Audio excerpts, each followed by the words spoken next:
Hello, guys, and welcome back to another episode of The Push Theory. Big week of wrestling tonight, or big week of wrestling this week. A lot of stuff happening, a lot of good stuff, some not as good stuff, but we're gonna get into all of it today. Of course, I'm Jordan. Here, my boy Tones. Tones, what you got for us today? Hey, this might be a long one, bro. It might be, yeah, This might be a definitely. fucking long one. Hey, we're gonna get into the episodes of SmackDown and Raw. We're obviously gonna get into Revolution and what we think the fallout's gonna be from that. And always remember, we know more than you. So never forget that shit. Uh, We do. I always gotta say that. So I guess we can get into SmackDown first. Um, Okay. so this show, SmackDown, SmackDown is four men, right? SmackDown is Drew McIntyre. SmackDown is Jacob Fatu. SmackDown is Cody Rhodes. SmackDown is Randy Orton. And then you sparingly have a Sami Zayn backstage segment, which are great, by the way. But you turn on SmackDown, you watch the first. This show's 3 hours, mind you. You you watch the first 20-ish minutes, which is gonna be the first segment that we get into, and then you get 2 hours, two plus hours of garbage, and then you get to what eventually is the main event segment. You watch the opening segment, you get 2 hours of fucking garbage, and then you get to what's the main event segment, which is for the most part for the next 4 weeks gonna be Cody and Randy. I fucking can't stand this show. SmackDown has been fucking terrible for as long as I remember now, during the fucking Triple H era, since Roman lost the title. This show fucking sucks. You have anything before I get into the show? Yeah, there's just so much filler and bullshit on this show. Like, if it's not something they care about, you can tell.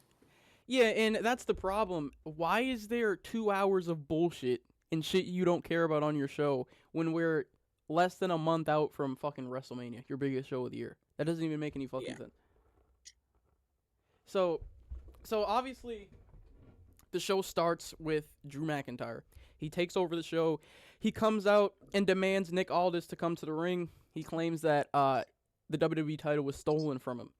Aldis comes out and says this is all Drew's fault, and these are the consequences of his actions. He's basically saying, "Hey, fuck around, find out. You interfered in all the matches. This is what happens." Drew, Drew called. Actually thought this was kind of funny. He called fucking Nick Aldis a corporate stooge. Good line. He called him a corporate stooge. And then Nick Aldis says, and I quote, "You prevented Cody from getting a fair shot, and I know why. Because the first time he got one, he beat you." So they're actually kind of going back and forth better than some of the main event feuds on this show.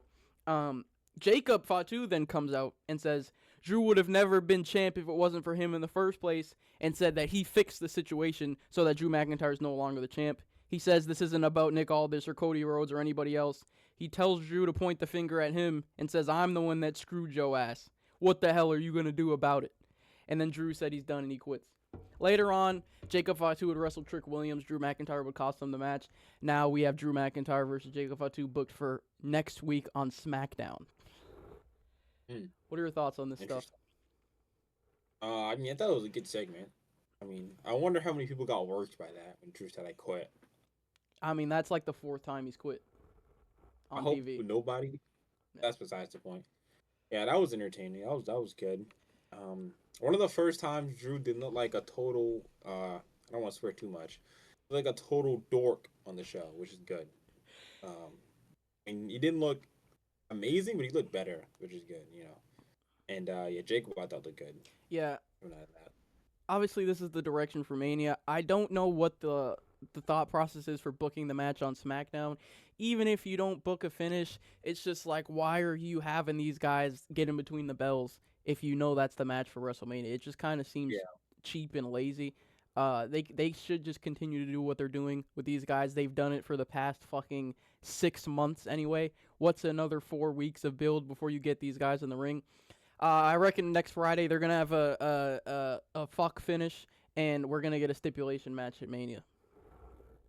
for sure. Yeah, I was actually gonna say that. I was thinking there's probably gonna be a step match because there's no way there are two normal matches. Like you wouldn't Yeah, no. show that twice.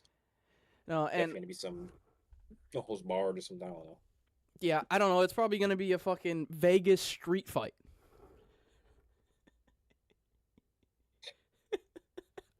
Next time, bro. Next. Yeah, so I mean, I love Drew McIntyre. I love Jacob Fatu. I think they're doing great work. It just Yeah. It just kind of it gets cheapened by the fact that Drew McIntyre has looked like a total fucking geek for the past 4 months on the show. He kind of ruined his fucking credibility by just again making himself look like a complete geek for the past it might be even long ever since he's been feuding with Cody, which started in fucking over last summer. I think he started feuding with him late last summer, and he's looked like a complete geek, a dork the entire time. And I just don't know. I don't know how he's gonna recover from this. To be honest, after he loses to Jacob, I heard he's going to film a movie, so I hope he's gone for a decent amount of time. So when he gets back, he's fresh and people care again. Yeah, I think that'll be good for him. Some time off, or so like just liquor rooms or whatever, because he looks crazy right now. I'm not gonna lie, he looks nuts right now. Yeah, and imagine how much crazier he would have looked if he lost the fucking 3 stages of hell match. He would have looked even worse. Like he would have just. I don't even know what they could have done if he lost that. Like, yeah, they would have had to like shoot fire him and hire him back. Like, I don't even know. Yeah, there would have been nothing for them to do because again, Drew McIntyre is. I don't know. He's just. And I said this about Brody King last week. He's a fucking loser. No matter how many championships he wins, no matter how much big matches he seems to win on occasion, Drew McIntyre is a fucking loser on the show. I can remember one time Drew won a big match, and it was the 3 stages of hell match. Yeah, and before that, I don't. 6 years ago when he beat Lesnar at Mania, in front of no people, and then he beats Rollins at Mania 40, and they make him look like a complete geek again. Again, yep. Got his moment, and then loses it immediately, and then doesn't get his lick back. And then Gunther wins. Yep, and then he feuds with Punk, and Punk makes him look like a complete geek for 6 months. For 6 months straight, he looks like a fucking dweeb feuding with Punk, and then he loses that feud too.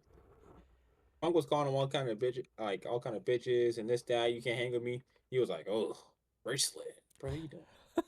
Yeah, bro, I don't know. Bro. They just continuously make Drew McIntyre look like a fucking doofus. And I used to be Drew, he should be this, he should be that, but I'm kind of over it now. I really don't even care anymore, bro. Yeah, I'd say it's more booking than him, but either way, yeah, they've somehow made me not care about Drew McIntyre. And I think Drew McIntyre is great, so that's a testament. Yeah, how shit the booking is. A guy like Drew McIntyre can be seen like, we're talking about him like he's like Maxine Dupree, like he's just completely. But we're gonna get into Maxine Dupree when we talk about Raw, by the way. Oh, I mean like a gunshot. Yeah, bro. But yeah, I mean, I hope the Mania match is good. I don't know what Jacob's gonna do after Mania. To be honest, I hope they don't just throw him right in the title picture. I don't know if he's ready for all that yet, but he's gonna beat the shit out of Drew McIntyre at WrestleMania. That's for sure.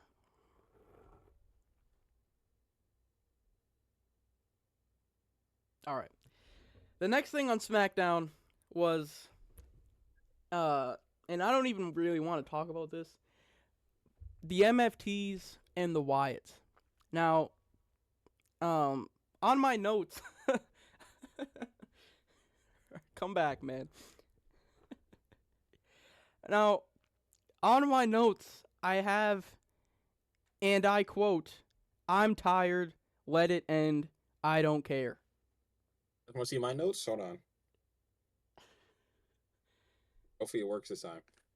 Yeah, we're not going to be able to see that. Oh my gosh. Wait, I think it might have focused. It might have focused. Show it again. Oh, wait, try it again. Wait, go this way. Back it up. Nah, it's not working. It says I'm out 1.3 seconds. Yeah, I didn't watch the match. I'm done, bro. That shit's ass. Yeah, no, they're still feuding over the fucking lantern. I don't know what the fuck. I don't know whose idea this is. I don't know who thinks people want to see this shit. I think since their inception, the Wyatt Six have been fucking garbage. Like the rest of this fucking show. The MFTs fucking suck. Solo Sikoa is not a faction leader. Nobody cares about the Tongans. Nobody gives a fuck about this feud. And I'm I'm actually tired of seeing it because it's the fucking road to WrestleMania. And we're supposed to be getting good stories, good wrestling, which this feud's producing neither. We're getting fucking hot potato with a fucking lantern every week. I don't understand it. Yeah, I want to know. It's just a rib or something. Like, I don't know, bro. It looks crazy. It looks like a parody of wrestling. It just looks nuts. It's complete shit, and it's like when WWE books feuds like this, I don't know why they make them so fucking long. It's been months of this shit every single week on SmackDown. I don't understand. Let them move on. They don't know how to end it, and they don't have a move on. They probably say, hey, this feud's been going on X amount of months, maybe we should end it. Okay, well, what should they do after? Never mind, just let me go. Figure it out. That's Bro, exactly what's going on. And don't know. I know for a fact neither one of these groups is gonna have any direction after this feud's over. I don't know why. I don't know who has so much fucking stock in the Wyatt Six. I don't know why this company thinks people are so interested. I mean, maybe they get pops, or I don't really even think they get insane reactions. But I feel like they're leeching. They're leeching from what the Wyatt family originally was. Nobody cares about these people, and if nobody cares about the Wyatt Six, nobody gives a fuck about the fucking MFTs, dude. And then we get fucking a backstage segment with Shinsuke Nakamura and Tama Tonga talking about Shinsuke is basically trying to break him away from the faction, and it's like, bro. Now you think people are going to be interested in Shinsuke Nakamura, who you buried already, and Tama Tonga? You think people give a fuck about this shit, dude? Nobody cares. Do they think that the average WWE fan, not even the average, knows the 80 lore? to 90% of WWE fans know New Japan lore, especially New Japan lore pertaining Tama Tonga? They didn't know who he was before he came in WWE. Stop kidding yourselves, dude. Stop getting on Twitter. Oh man, Tonga was a hooper back in New Japan. Name one match. You don't know, bro. Just stop pretending. Just do something else, man. Y'all didn't watch it. I didn't watch it either. I'm not gonna pretend I did. I didn't. You didn't either.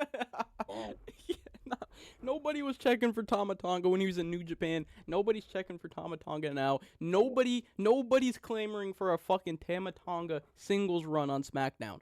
Nobody. I promise we don't want Tama Tonga going for the fucking United States Championship when we have Carmelo Hayes and Ilya Dragunov wrestling for that shit every few months. Nobody wants to see this shit. Shinsuke Nakamura, I couldn't care less at this point. It's fucking March 17th, 2026, and we're talking about Shinsuke Nakamura.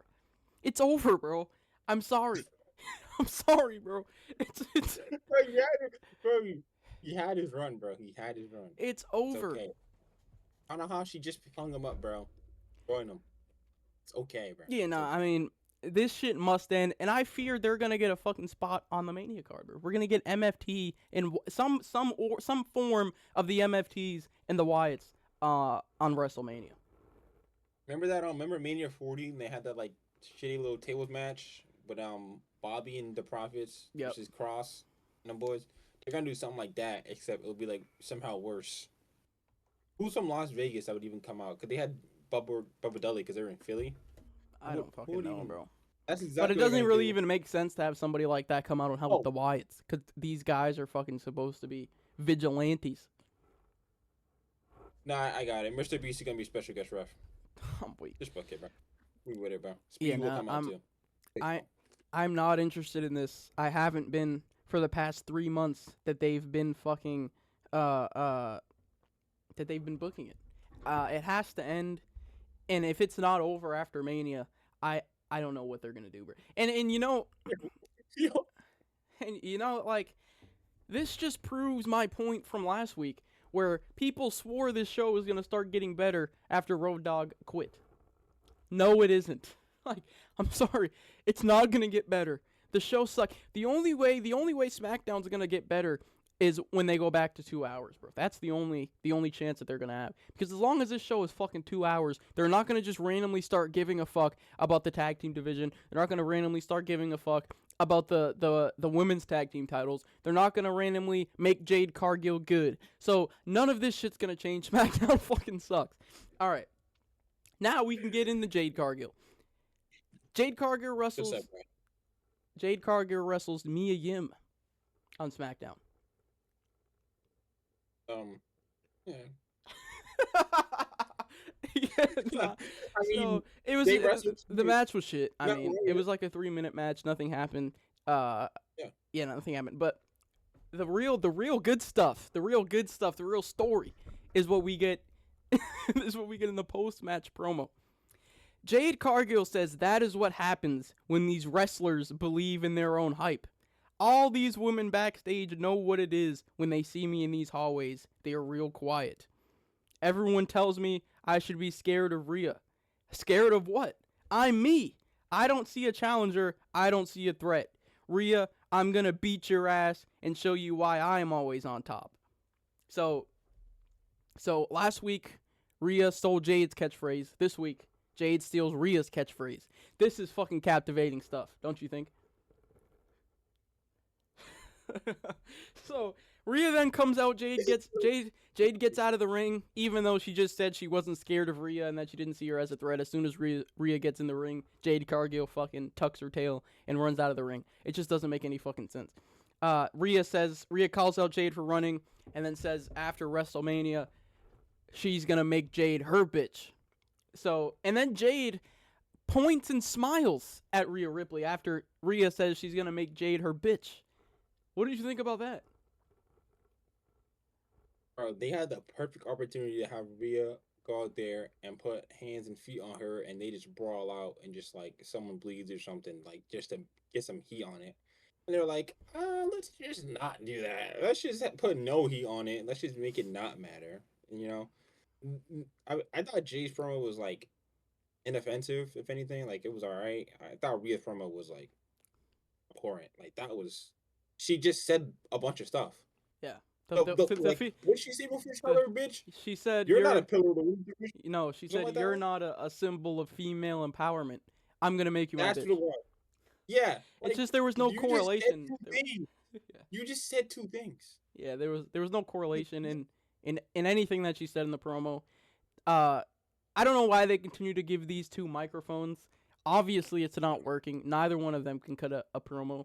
And it seems that it's getting worse because these promos were worse than the face-off they had, I think. Yeah, which is shocking because that was like... That was offensive stuff. So, I don't know why, like... Honestly, I don't know what they're going to do with this. We have 4 more weeks of this to watch. And if they don't get physical... What the fuck are they going to do? Because they can't keep doing this. They can't just keep sending them out there with microphones, bro. It's not working. They have to fight, dude. They have to fight. Like, I can't... Someone's got to bleed. I'm not going to lie. I know Rhea would run that bleed, bro. Just let her do it. It's like, that's the only way anyone would, like, give a shit about this, bro. Like, they got to get physical. If they don't, just expect crickets when that match comes on, man. Yeah, I mean, nobody cares about this match. The only reason people would care about this match is because Rhea is a big star. But Rhea, respectfully, Rhea's not doing herself any favors. She's been complete shit on SmackDown every single week. She's not doing herself any favors at all. I don't know if she just was never really a good promo and now it's getting exposed, or if she's getting worse, or if she doesn't have as much to work with Jade. I don't know what it is, but this stuff fucking sucks. Yeah, you know what's crazy? I feel like the wrestlers themselves don't even care. I don't believe anything they say, either of them. Yeah, I mean, it's not even about, like, not believing anything they say. It's just, like, it's just like it's more confusion. Like it doesn't even seem like the stuff they're saying is supposed to even mean anything. It doesn't though. It doesn't. They're just saying things. I'm gonna make you my bitch. I'm gonna always be on top. I'm gonna win the match. No, I'm gonna make you my bitch. I'm gonna win the match. It's like, bro, come on, bro. What? Like really? I could cut a better promo than this, and I genuinely believe that shit. It's like, bro, I have. we need substance. We can't just come out here every week and say, I'm gonna make you my bitch and I'm gonna beat you at WrestleMania. It's not fucking. This is not a story. No, it's not. It's literally not. It's nothing. Like nothing is happening. I don't, and you know that they think Rhea and Jade sells it on its own, and I think they feel like they don't have to really do anything. That's what I feel like is going on here. I feel like they think Rhea is a big star and Jade is a big star, so the match is gonna sell itself. But that's not the case, because you're actively damaging whatever like build or whatever stature you think this match is gonna have by sending them out there like this every week. Because this stuff fucking sucks, and people know it sucks. People say it sucks. Yeah, I mean, how could you say it's anything other than just bad? Like, what's the like? Who looks good in this? Yeah, I mean, I guess Jade looked good because she beat Mia Yim on SmackDown. I mean, I guess, but she can beat Mia Yim 100 times. Yeah. Like, no one's gonna care. No offense to Mia Yim or anything. We're just like, bro, like that doesn't matter. That's not like you beat somebody higher than you. And it's like, it just kind of feels like a waste of time too, because nobody thinks Mia Yim has a chance of beating Jade Cargill on SmackDown. So it's like you're just sending them out there to do what? You're sending Mia Yim out there to get beat up to prompt a Jade Cargill promo that fucking sucks. It'd be so much better if they just fought each other, you know? No one has to look weak if they just punch. Like I said, run the blade. You don't have to do that if you don't want it to look like that weak. Like, oh, Jade got her so bad that she bled. You don't like that. That would work to get heat on the feud. But if you don't want Rhea to look that weak, just have them punch each other and have them pull apart and just have them both look strong. If you just want them to both look strong. Right now, they just look crazy right now, to be honest. They just look weird. Yeah. So, I don't know. They look like... I just don't know what they're... Yeah, they look like two geeks. And it's actually kind of funny because the one feud... Like, of the 4 world title feuds, Punk, Roman, Randy, Cody, Steph, Liv, and this one, all of the 4 other ones have already gotten physical. But the one with the 2 worst talkers... Collectively, of all 8 participants, the 2 worst talkers are in this one feud. They have yet to get physical. They're just sending them out there with fucking microphones. It seems fucking counterintuitive, bro. It doesn't even make any sense. And it's just them. Like EO came and helped Steph on Raw. We'll get into that. Liv has the Judgment Day. You know, Roman and Punk don't need nobody, but like Roman got the bloodline, I guess now. There's nobody in their corners. I hope with promos, there's nobody, like, no one's helping them, no one's doing, like, it's just them alone on the island, and it's not working at all. No, it's not. And I don't know where they're gonna position this match on the card either. Because if this match opens one of the nights, it's gonna one of these nights is gonna be off to a fucking bad start. If this match opens one of the fucking nights of WrestleMania, but. That's neither here nor there. The next thing that happened on SmackDown was Sami Zayn and Cody Rhodes backstage segment. So, Sami Zayn runs into Cody Rhodes backstage. He tells him he's rooting for Cody. Cody said, it's kind of funny that you're rooting for me because you said the same thing to Randy. And then he kind of gets into like, hey, are you just saying this because after WrestleMania you're going to want a shot for the WWE Championship? He's basically trying to say Sami's trying to get on his good side to get a fucking title shot. Sami says he can't believe Cody would say such a thing about him. He can't believe he would look at him or think so low of him. He says that the reason he told Randy he was rooting for him is because he looks up to Randy. But he tells Cody, I don't look up to you because we're friends and that friends are supposed to be equal. And he tells Cody that just because he's main eventing and winning championships, that doesn't mean Cody needs to talk down to him. And then Cody says, you don't have to look up to me. Just look right here. And he points at the belt. which was pretty cold. Basically said, "Shut the fuck up, bitch. I'm the WWE champion." Like, that's basically what he said to Sami Zayn. Sami Zayn then throws a temper tantrum, and then Aleister Black and Zelina Vega come in and kind of just troll him. So, I mean, I think these Sami Zayn backstage segments are good. Ultimately, they don't really mean shit, at least not yet. It's just kind of TV filler, I guess. I reckon maybe we'll see something from this after Mania. As of right now, they don't really mean anything, though, but I kind of like what they're doing with Sami's character. Yeah, I wonder if they're gonna position for a heel turn. I've heard that's a possibility. If he runs in the face, like just stays as a baby face. I mean, I think both options are interesting. I thought that promo they had was really good, even though I thought Sammy kind of looked a bit like a nerd. He looks like a nerd every week. Yeah, he does. Yeah, he actually wrote that. Kind of, Cody just kind of flexing on him. He just kind of sit there and tuck it, like, bro, say something back, But other than that, I mean, I thought it was pretty good. I really liking the character work with Sammy. He's kind of, I don't really know this right. He's kind of just like floating right now. He's going through it, bro. He's still, he's still doing good work, even though this kind of is his like filler arc before he chases the title again after Mania. So shout out Sammy, shout out Cody for putting that nigga in his place. Yeah, so I feel like if he goes heel, I mean, it might be a cool moment. We might get one good feud out of it, but ultimately, if he goes heel, he's just gonna lose to Cody Rhodes and then start floating around again. Yeah, I feel like if whether Cody has the title or not, he's gonna just lose to Cody Rhodes and then start floating around again, and then maybe eventually, maybe they'll have him win the title in Saudi or something, if they still run Mania in Saudi Arabia next year.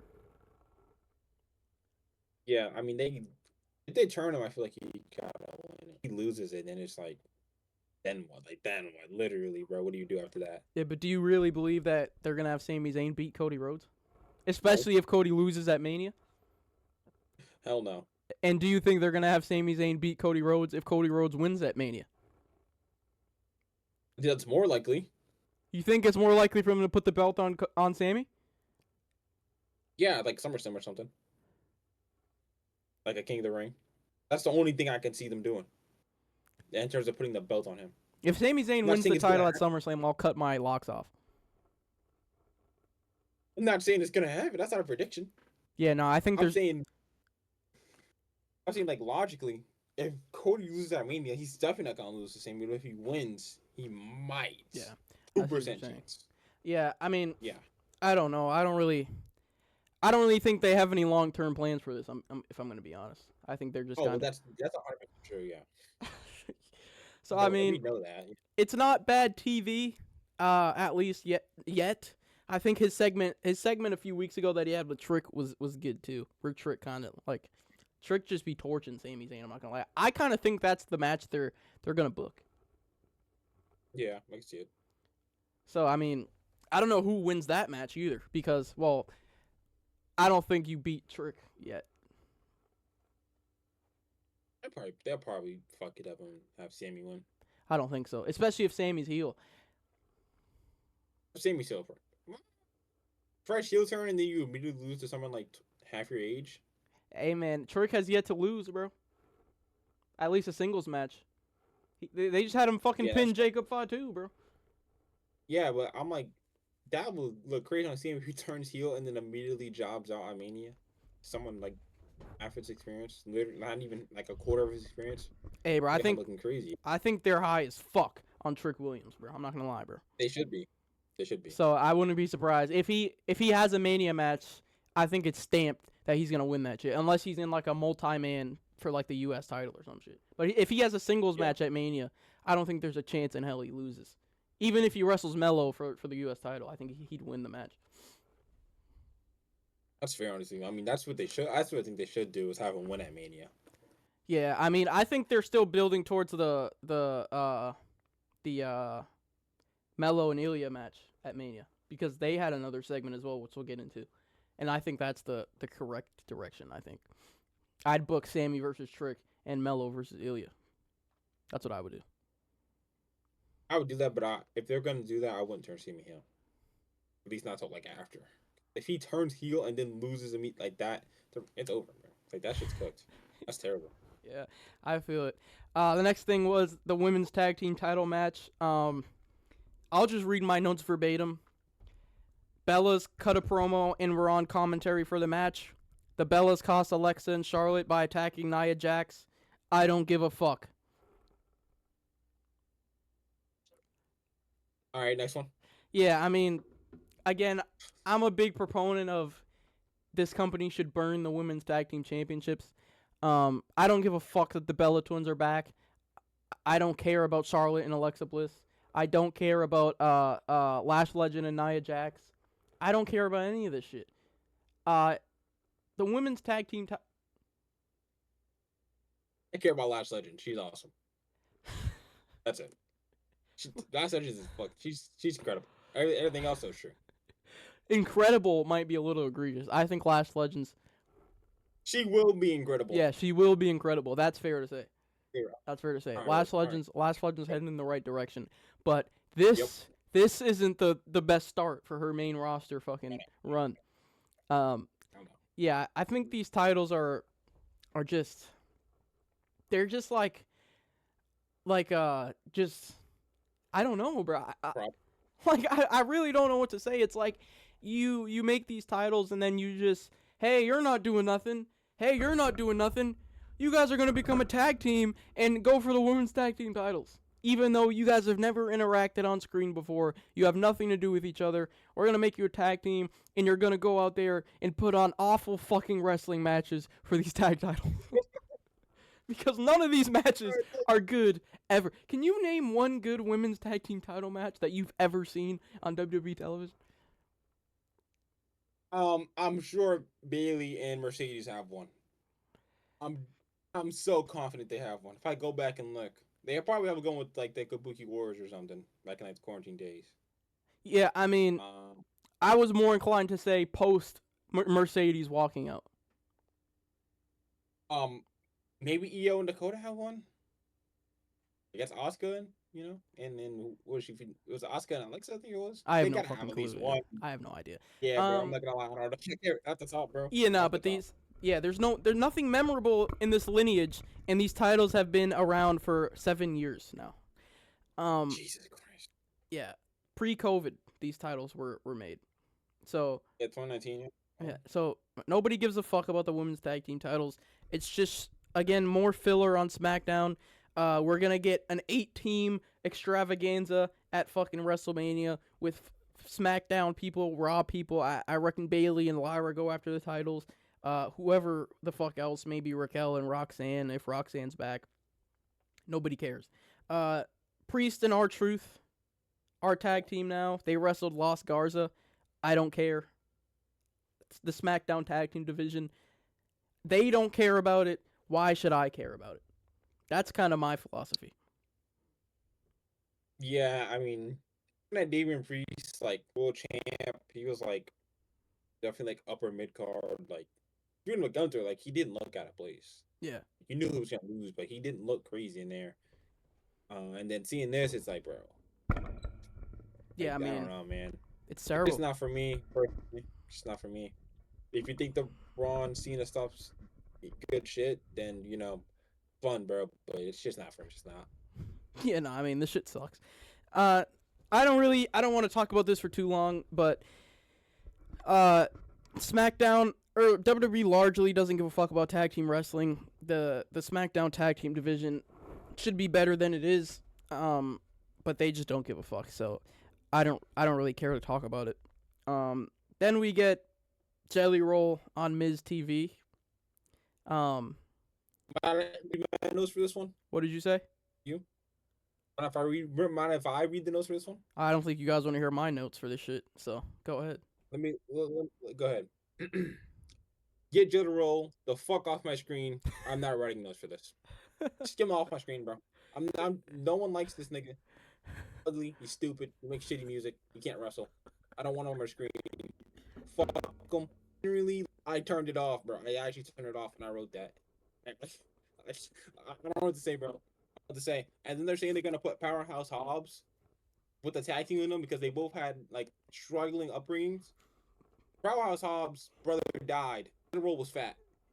Were you really want to put these niggas together because they both had Rhodes? Bro, if you need a lobotomy. I'm sorry, bro. You need to put in a re-education camp. This shit sucks, bro. It just sucks.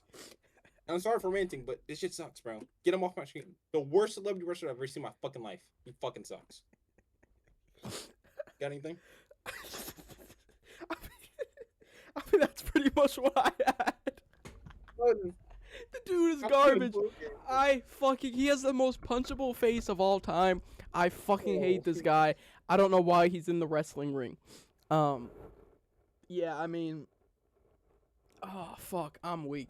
Yeah, no, I mean, The Miz in 2026, Jelly Roll on my TV screen inside the wrestling ring. It's just a recipe for fucking disaster, and that's exactly what this segment was, a fucking disaster. What wasn't a disaster was Ilya and Mello had a backstage segment. So we get our palette refreshed. Mello says he's starting to understand Ilya and why he doesn't want to wrestle him. Ilya says, "You don't understand me." Says Mello sees the open challenge as an opportunity to fight, but that Ilya is fighting every day because he's stuck between two extremes, overconfidence and extreme self-doubt. And that's the only way he knows how to live because he doesn't know peace. And then Mello says he needs Ilya to lock in and thinks it's a deeper reason why he doesn't want to fight him. Ilya tells Mello, "I can't fight you while I'm fighting myself." These dudes are fucking cooking. Yeah, bro. So, why couldn't this...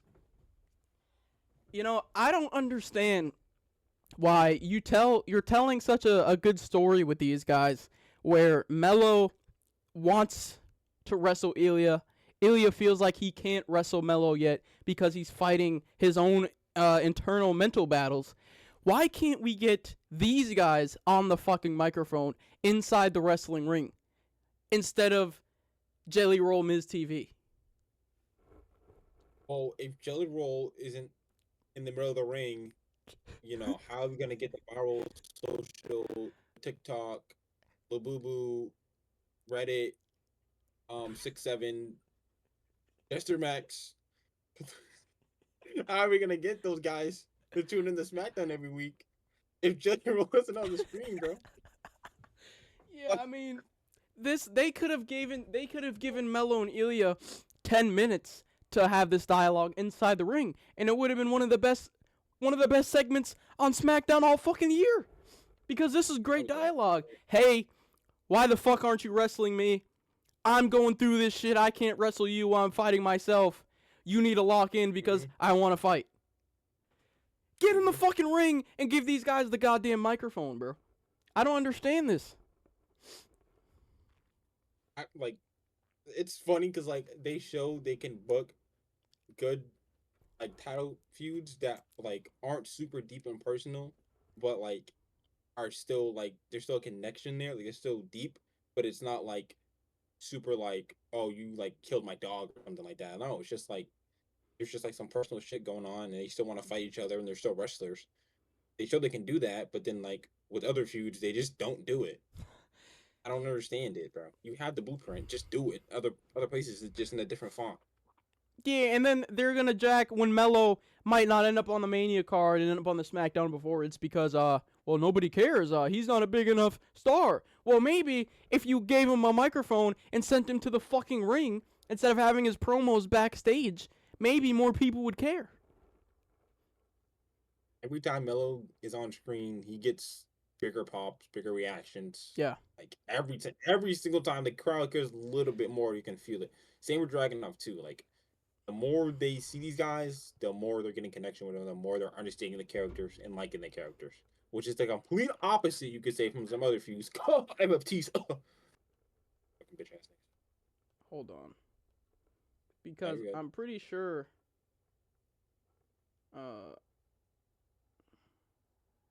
yeah, no, he didn't. I thought he had a match, or he might have had a match. No, he didn't have a match. Did he have a match? Mello? Yeah. Don't think so. No, so I was gonna say, there's no reason why he's your United States champion and he shouldn't be in front of the crowd every week. I don't understand that. Again, they should have gave these guys microphones and let them cut this promo in front of the crowd because it was actually pretty thought-provoking stuff. I've never seen Ilya get like this. I didn't know he had this in him. I'm not gonna lie, and I'm loving I it. had a feeling. I hope before Mania, if this is the direction, that we get these two guys in the ring with fucking microphones. Because I'm actually getting kind of pissed off. Because every segment that they have is backstage. It's actually fucking annoying. And again, we get stuff on the screen that we don't fucking need. Not to mention, the show's fucking 3 hours. So what do you mean you can't find time for your United States champion to cut a promo with his next challenger in the ring? Yeah, I don't know. It's me, bro. I feel like they're just priorities in the wrong place, bro. I'm trying to get those fucking TikTok clips instead of telling a story. Yeah, I mean, I don't know, man. At least I'll give them a little credit because, again, the dialogue was intriguing. I like the direction they're heading with these guys. I hope that's the match at Mania. Tiffany Stratton was backstage. She called out Julia and the U.S. title, and then she went out to the ring and beat Kiana James in a match. Tiffy versus Julia, bro. That sounds like your kind of match right there. Hey, man. Those might That be sounds like my two kind of favorite match. women in the company, bro. Mm-hmm. I mean, I like them both. Not as much as you, but I like them both. I think it's gonna cook, bro. I hopefully, well, Yeah. honestly, I don't really give a fuck about this establishing the United States title. I was about to say, hopefully, this adds some prestige to the U.S. title, but I really don't give a fuck. I like these two. I hope they get on the Mania card because they deserve it. Yeah, 100%. Sami Zayn has another backstage segment. This time with Trick Williams. Sami says Trick has been talking a big game. What happened? He calls Trick out for calling him Mr. Can't Get the Job Done and asks how that's been going for him. Basically, he's saying, you called me Mr. Can't Get the Job Done, but you went into the Elimination Chamber and got pinned by Logan Paul. That's basically what Sami Zayn said to Trick Williams. He tells Trick Williams he keeps running his mouth but can't back it up, says he's embarrassed and he should be. Trick says he's lucky he has a match or he'd drop Sami right now. Sami says, I'm here every week. You know where to find me. So I definitely think this is the Mania match. Mm-hmm. Yeah, most likely. Because obviously they see Trick as a big star. Sami Zayn doesn't seem to have a match for Mania. Put them together. They interact every fucking week, and it'll be a decent match. Again, I don't know who wins. I reckon Trick wins, but then how does Sami recover? If you keep him baby and you keep Trick kind of tweener, more heelish, and Trick wins, I think he'll be fine. Especially if the plan is to get him the belt this year or a Mania, I think he'll be fine. Just have him come out strong on the end. Maybe he wins King of the Ring or something, like, Or maybe stuff Trick like that. cheats.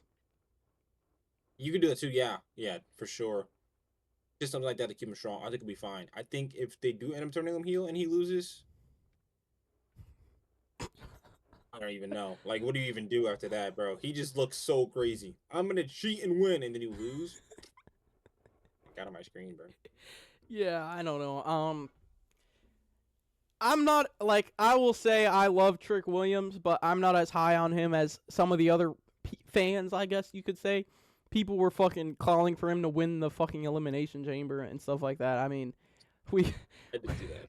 we gotta fucking relax. We gotta fucking, because then it's gonna get into a situation where you might fuck him up because you're trying to strap the rocket immediately to him instead of letting him fucking build up organically, which I think is the problem with a lot of wrestling fans now. They just want everyone to fucking be world champion off the fucking rip and don't want anything to, like, ever, like, build organically.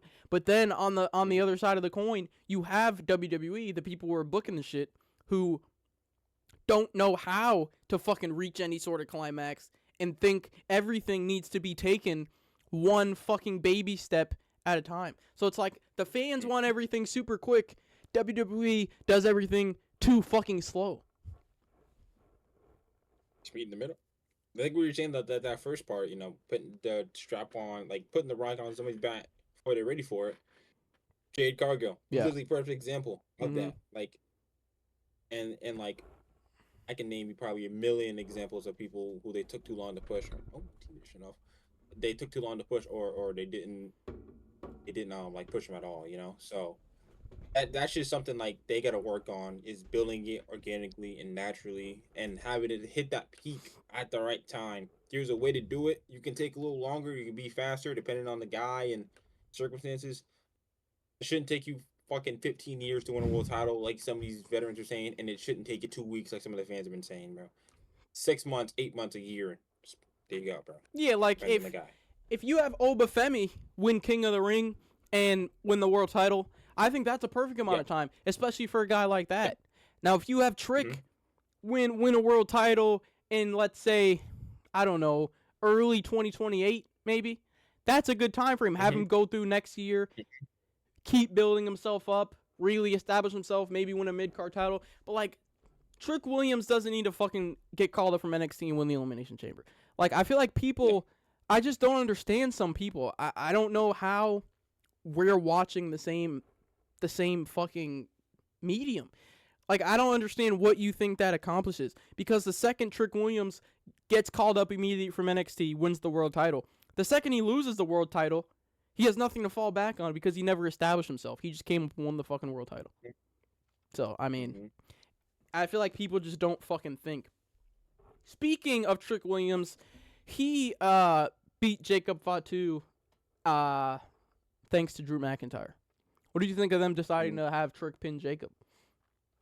I like it for Trick.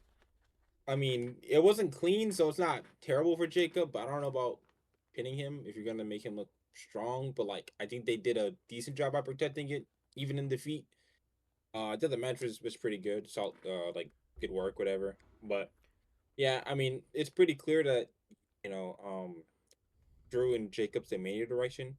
But I just don't know if you want him to look strong coming to the Mania. Like, should he be losing right now? I don't know. Maybe that's just me. Maybe I'm just wrong on that. But I wouldn't. Me personally, I wouldn't have pinned him before Mania. Yeah, I mean, and we already talked about them booking the match next week. So I mean, we don't really need to get into that again. Now we can talk about the Cody, the Randy heel turn. I'm not gonna go through all the dialogue. I mean, everybody saw the shit.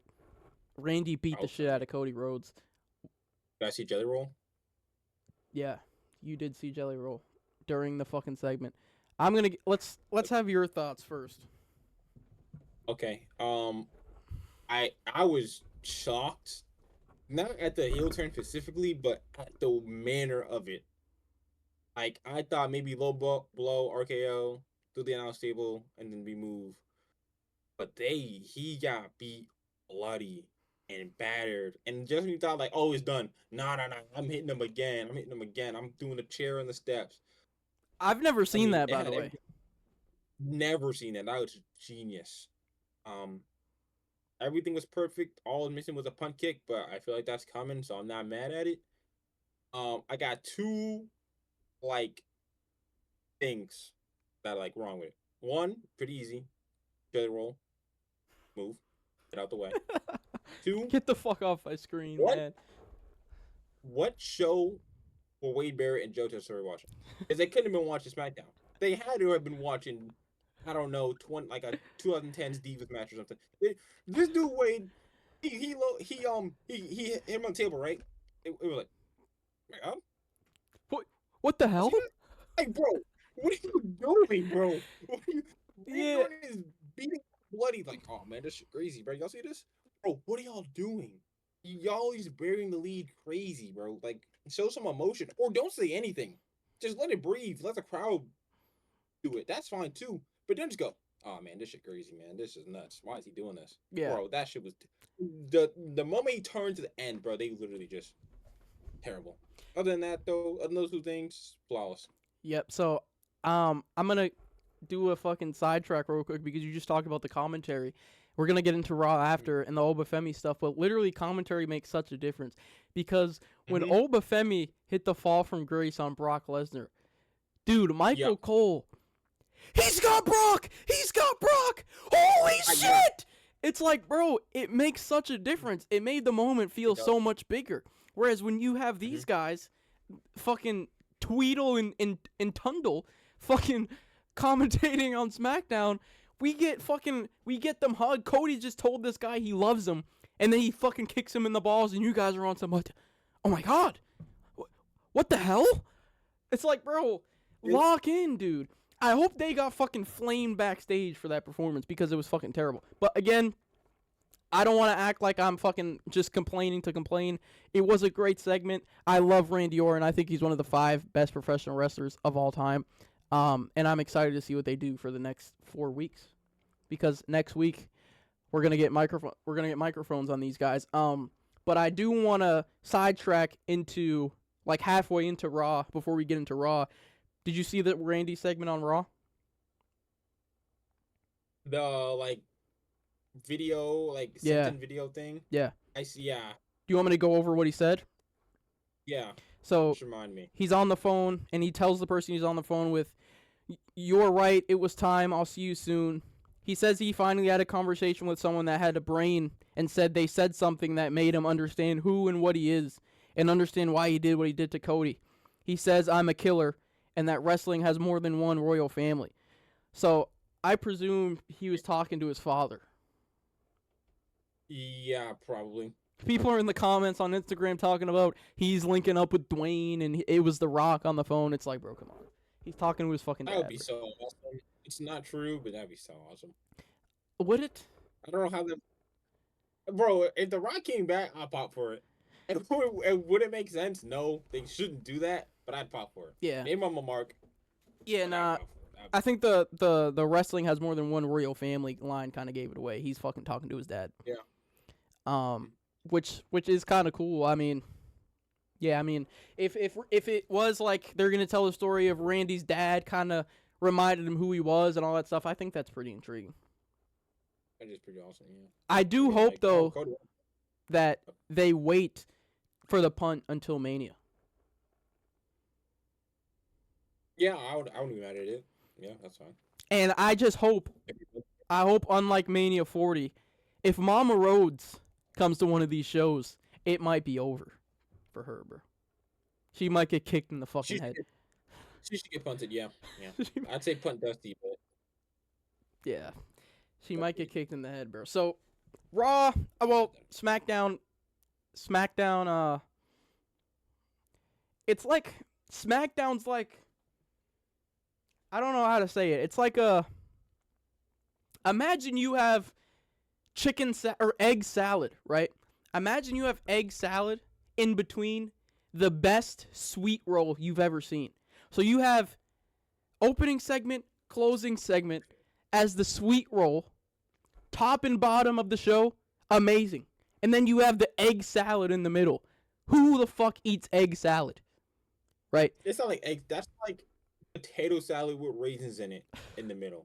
It's like the worst eats you've ever seen. Like UK beans on toast eats. In between like the juiciest buttery, like most buttery Texas Roadhouse buns you ever seen. It's like I don't know how they do it, but they do it. That's SmackDown. Yeah. It needs help bad. So Raw was much better than SmackDown. I thought this was the best Raw of the Mania build so far. Consistent stories throughout the show is all it takes, man. You don't need to do too much. Rollins opens the show. He comes out with his masked army and says he created the vision. He'll be the one to destroy it. If you stand next to Paul Heyman, consider yourself marked for death. Heyman then comes out, talks about blah, blah, blah. Fuck around, find out. F-O-F-A. F-A. F-O. F5. And then Brock Lesnar's music hits. And I thought, oh shit, I was right. They're gonna book Lesnar versus Rollins at Mania. And then Obafemi's music fucking hits. He comes out, he stares down Brock Lesnar. Rollins is sitting in the corner smiling. He walked towards Brock Lesnar. Lesnar turns around and like kind of goes at Rollins. Rollins fucking darts out of the fucking ring. I thought that was pretty funny. And then as Lesnar turns around, he gets fucking picked up and fucking slammed into the ground by Obafemi. And they let Oba, and it actually kind of looked like Brock told him to do this because you see when Brock's on the ground, he's talking to Oba. I don't know what he was saying, but right after he finishes talking to him, Obafemi puts his foot on fucking Brock Lesnar's chest, which I've never seen anybody do. He puts his foot on Brock's chest, and points at the Mania sign in what was one of the best shots I've ever seen in wrestling ever. That shit was awesome. That was awesome, bro. Yeah, I like the layout of that segment. I mean, the masked men shit. I don't need. Other than that, like stuff coming out, calling out division. So like, oh, you think fucking shitty ass Logan Paul is gonna come out? Then Paul comes out, so you're expecting that. And they switch it to Brock. It's like, okay, like that's a good way to subvert the expectations. And then in your mind, you think, okay, so it's Seth Brock. That's a match I'd want to see. Yep. And then Obo's shit comes out, and that's like, it's like kind of out of nowhere, but like it makes sense at the same time. I don't know if that sentence makes any sense, but I feel like it does. Yeah, it's basically. And then, like, Oba comes out. Yeah, it's basically Like, they came out with basically Rollins killed Paul Heyman a few weeks ago, so it's like, all right, it makes sense. Brock's Paul Heyman's guy. He's gonna get revenge for Paul Heyman. It's gonna be Brock Rollins at WrestleMania. I'm not mad at it. But then Oba comes out and it's all shit. This is what the fuck I really want to see. Dude, that reaction he got. It was insane. It gets crazier every week. Y'all are so lucky that I don't book WWE because I would have seen that and he would have both world titles before Mania. You guys are so lucky, bro. Like that shit was crazy, and that chant, and then they bark. Yeah, that shit's bro. Yeah, that they got one. If they fumble this, I'm blowing up WWE headquarters, bro. You know, I'm a big hater of the NIL and the college athlete wrestlers because I'm a hardcore fan. Oba's the best that's ever come out of that shit, and it's not even fucking close.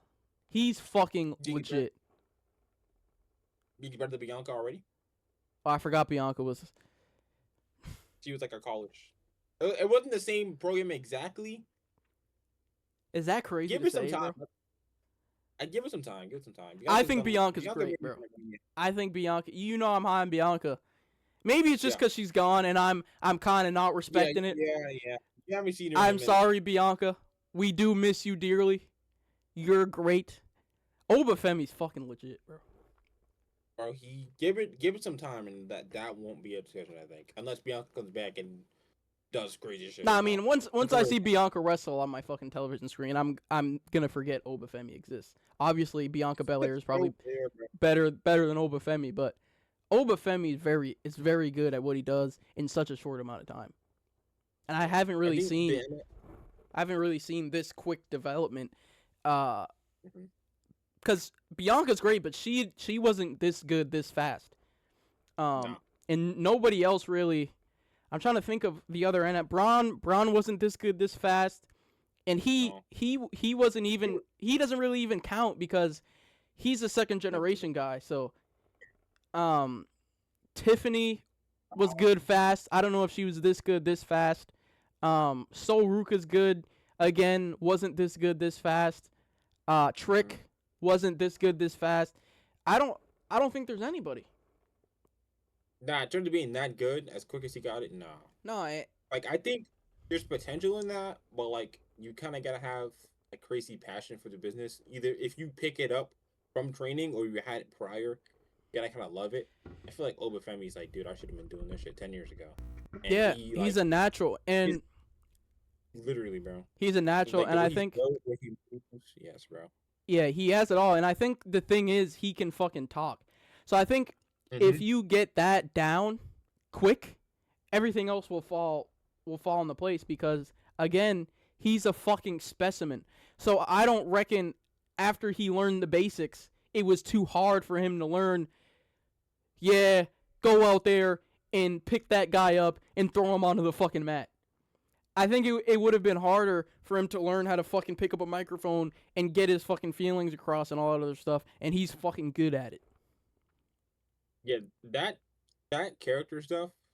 Sorry, off break. Again, I don't know if y'all seen episode 1, but I'm in training, and I can tell y'all that character shit is low-key the hardest stuff. Especially doing that stuff like in the ring, like that is easily the hardest part of wrestling, and he got that shit down immediately, which immediately, bro. It's not. You're not supposed to do that, bro. He's 27, bro. Bro. He could go for 10 years, bro. Easily. He's 27, and he's so good, dude. I love this guy. Obviously, Brock Lesnar is gonna lose at Mania. I'm just really more intrigued to see what they do with him after. King of the Ring, maybe feud him with, depending on who wins at Mania. He could wrestle either Roman or Punk because they're both face right now. So I mean, it'd be babyface either way. But he's a legitimate threat, dude.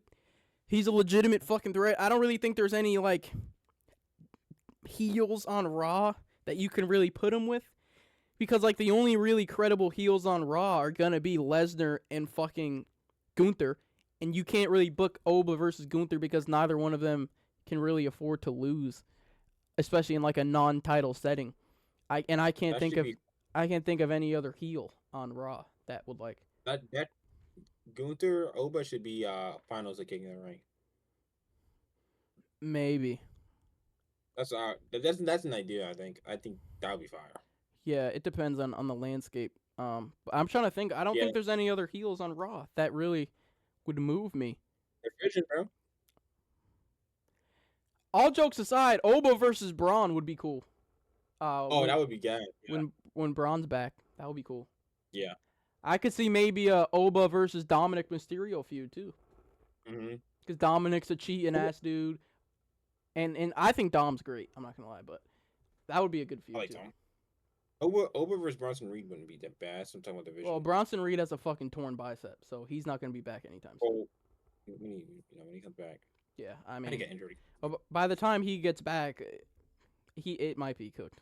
Like, I'm not gonna lie. That's fair. Yeah, you're right. And immediately after the opening segment, we get El Grande Americano versus original El Grande Americano. I'm not talking about this. Do you have anything? No. That was the most confusing. I do have one thing actually. That was the most confusing match I've ever seen in my fucking life. What do you mean? Like, oh, the original is okay. Wait, no. Now the new one is okay. Here comes Ryo now and Bravo, and then the original hits him, and then and I couldn't keep up, bro. Yeah, I mean, it sucks. The stuff just sucks, and they're gonna drag this shit out until Mania, dude. Until one of these guys gets their mask ripped off, they're gonna drag this shit out. Shaq gave wrestle, man. Yeah, I mean, I don't know, dude. I don't know. It's been going on for too long. Just like the MFT and Wyatt stuff on SmackDown, they have this thing about booking long feuds that nobody gives a fuck about. And again, this shit's gonna drag till Mania. I don't know what the fuck they're gonna do at Mania because they just booked the El Grande versus El Grande match. So what are you gonna do at Mania? Mask versus mask. Probably. Like. Yeah, probably. I mean. Yeah. They'll probably like mask versus mask, and then like. Maybe somebody will fucking interfere. Yeah. Now like fucking Dario will come back. I don't know. Please no. I hope that doesn't happen, by the way. I'm not in support of that. Let me make that clear. Please no. So, Roman's backstage with the Usos. I thought this shit was hilarious. Well, the first part of this was actually pretty intriguing. He talks about how he gets all the part-time comments, and he talks to the Usos about how their fathers were always on the road and they didn't see their fathers often, and says that he's a part-timer because his family's more important. And basically Punk wouldn't know anything about that, is what he said. He wants to be a husband and a father, and that's why he runs the part-time schedule. Because his father was always on the road, and he doesn't want to be that for his kids and his wife. I thought that was pretty cool. I've never heard him say that to the part-time fucking comments. Oh, that was good. Definitely keeping him face after you're saying that. Imagine turning me off to that. Yeah. And then that was yeah. And then after that, he says he doesn't need an apology from Punk, but the Usos do, and that he's gonna go get it for their family. And then he says, "What's the worst that can happen? CM Punk's gonna beat me up." And then they all just slap each other and laugh. I thought that shit was actually fucking hilarious. That's funny. Like they don't see Punk as a threat. That shit's funny. We then get AJ Lee versus Bayley. Okay match, nothing insane, but yeah, they did do what they did, you know. But Becky Lynch attacks AJ Lee after the match. I know you're sick. Yeah, I mean, I know you're sick. I don't want to see this shit again, dude. I don't care. They can do it or not do it. If they do it, I'll watch it. If they don't do it, okay. You are like, oh, they do this, and I'm not gonna bother people. Dude, like, it's just like, bro, how? It doesn't really even make sense because she just beat her clean in the middle of the ring. And now it's like, if they don't do a stipulation match now, it's kind of like, bro, like, what are we doing? We've already seen you guys wrestle twice. And neither match was exceptional. They were okay matches. But it's like now we're going to WrestleMania and we're about to just get another okay match that we've already seen 2 times? Becky already did the trilogy that ends in a stip match. Well, that's kind of the formula, bro. Already did it. It better be a fucking... What's a stip that, like, make me, like... I mean, they're not gonna do a How about match, so... How about a casino street fight? Oh my god, bro. They should do a TDM, bro. Texas Deathmatch, let's go. Right. I couldn't. Yeah, I really don't give a fuck about AJ Lee versus Becky Lynch again. I don't know why. I don't know. I mean, they could have... There's so many women on Raw, man. Roxanne, Io, Asuka. Yeah. Maxine Dupree. So much talent, man.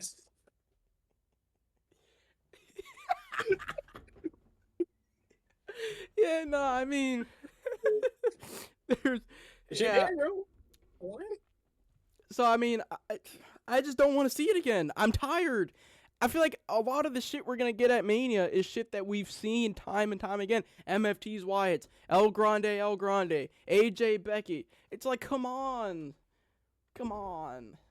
Yeah, they don't really got nothing new. They're kind of just doing, like... I guess it's kind of... You know, WrestleMania is like the season finale, so they're doing like feud enders. But most of the feuds don't need enders because the feuds have been shit. I think that's the main problem. Like, you can do like blow-offs, but like I don't need to see these feuds be blown off because the feuds leading up to it have been broadly bullshit. So like, make the feud better beforehand.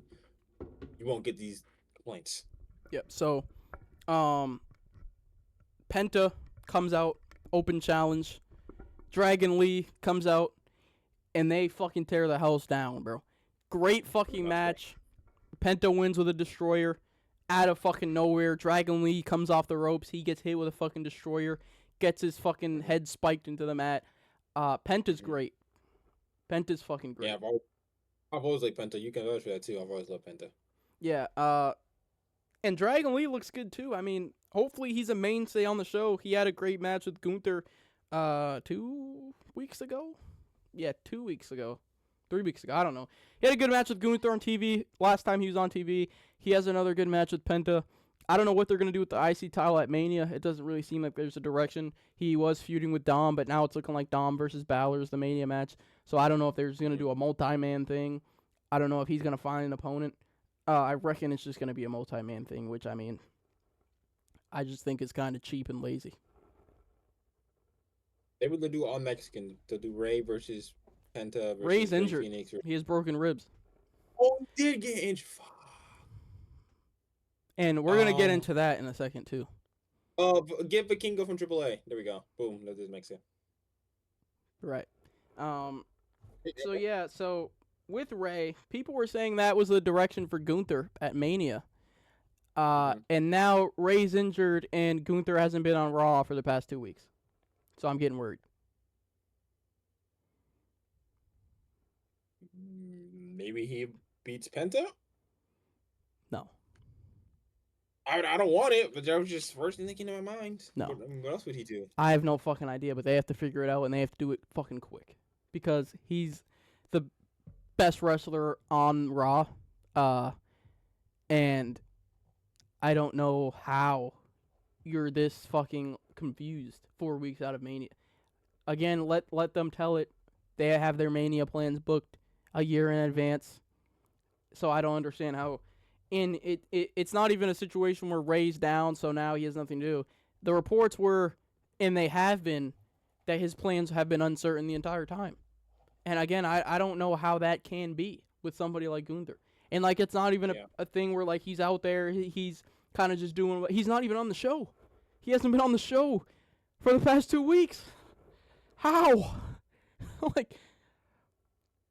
They should have ran that AJ match on Mania. Yeah, I don't think AJ wanted to. Did you see what AJ said about WrestleMania and why he retired at the Rumble? Well, you like didn't care about it. Yeah, he said WrestleMania's lost his luster, and the Royal Rumble Yeah. was the show he debuted at, so he wanted to retire 10 years from his debut and shit.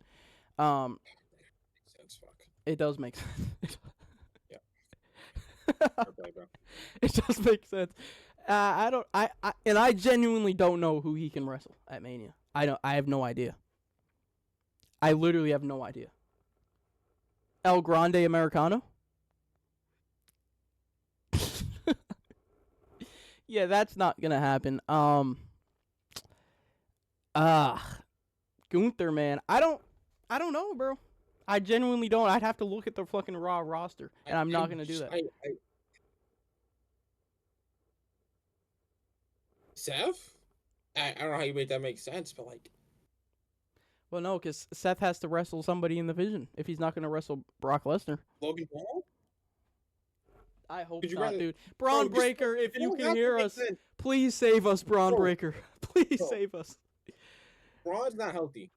Have Seth Rollins bump into Gunther, like while he's like holding a drink, and then have Seth be like, "Move on my way, bitch." And then like later in the show, have Seth make an entrance, and then have Gunther kill him, and then that's the Mania match. Genuinely, bro, I don't care. Like that will work for me. Yeah, I mean, something has to happen.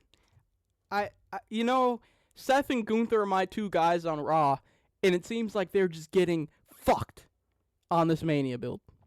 Nothing good is happening for either one of them. And Seth got fucked by injuries. He got injured. Brian got injured. Yep. So like that one's more understandable. Gunther I don't get because like if they said we're gonna do Ray versus Gunther and then he got injured and then they're like, oh shit, all right, I can see it, but that wasn't even set in stone yet. So you had like a loose plan, and then that fell through. That's like why do you not have like shit set up already? You know, For Gunther. for Gunther for anybody who's supposed to be in the Mania card, like the Mania card should be damn near set in stone. Yeah. Should be set in stone in January, to be honest, but you know. Yeah, I don't know. If he's not on the show next week, I don't know. I don't know what they're gonna do. Aside from that, though, we get Stephanie Vaquer versus Raquel Rodriguez. Okay match. Liv tries to interfere. She gets stopped by Io, who gets thrown into the announce table by Raquel, and Steph basically beats up Liv ringside and then goes into the ring and beats Raquel. So, this story is kind of taking a backseat to like the Judgment Day story. The past few weeks, they've been doing great with this story, but this week they just kind of like took a break, I guess. I don't know.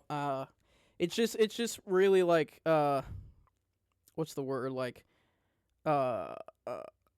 it's like common formula, I guess, where you have babyface wrestles heel faction member before ultimately wrestling heel faction leader. Yeah. It's kind of just, we talked about this with the Don Callis family shit. It's kind of just lazy, I think. I think you should have just, again, maybe sent Liv and Steph out there with mics again and maybe add them brawl or some shit. Yep. I don't need to see Stephanie Vaquer wrestle Raquel. Obviously, Raquel has no fucking chance of winning the match. I don't know why Io's out here. I hope to God they're not booking Raquel versus Io at Mania. I don't know, though. I hope the feud heats back up because we were just praising the fuck out of this feud last week. You say Io versus Raquel? That's an option? I can do that? I mean, well, Raquel beat her up last week in the gauntlet match, and she just tried to interfere in Raquel's match this week. Dude. So, I mean... No. If Io doesn't wrestle Asuka or Kairi Sane, I don't even know. Well, it's looking like Asuka and Kairi Sane are going after the tag team titles because that's what Asuka told Bayley. Why? Why are you asking me? Why? I don't fucking know. I'm asking Triple H. I know he's watching this. What are you doing, bro? Lock in. Just pretend that didn't happen and just let Io wrestle Asuka, bro. We won't mind, bro. I promise you. Yeah, I mean, based off what we're seeing on the show, it seems like Io and Raquel is the direction they're heading. Because, again, last week Raquel beat her up, and this week Io interfered in the match. What's Roxanne's injury timeline looking like? You No know, have you idea. seen anything I about don't. it? I'll look it up right now. Why?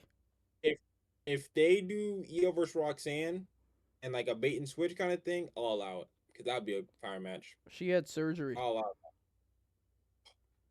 When? February. So I mean, Damn. yeah. All right, bro. All right, what's the next one? I'm gonna look. Is there a timeline for this? Oh, is it? That'd be awesome.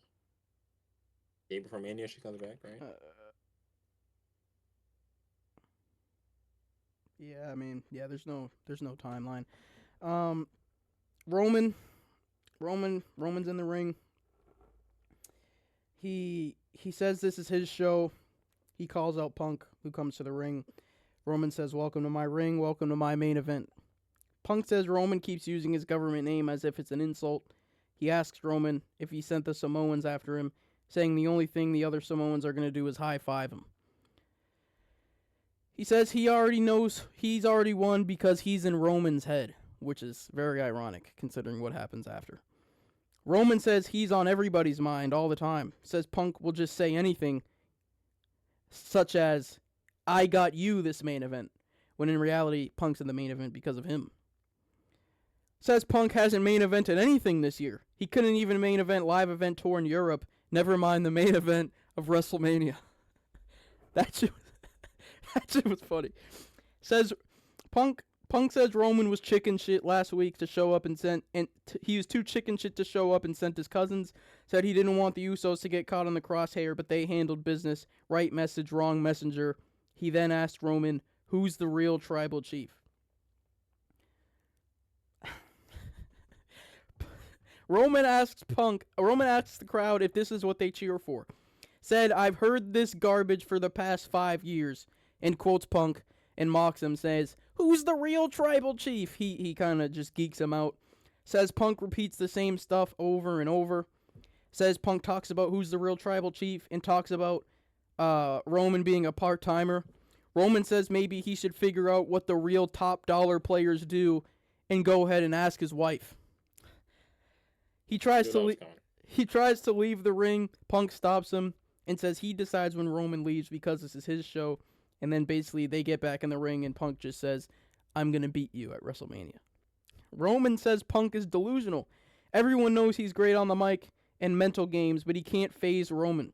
Says he's the most successful superstar Punk's ever faced and that he's his tribal chief. He says Punk can't walk the walk. Says he's not as fast, not as strong, not as good looking as him.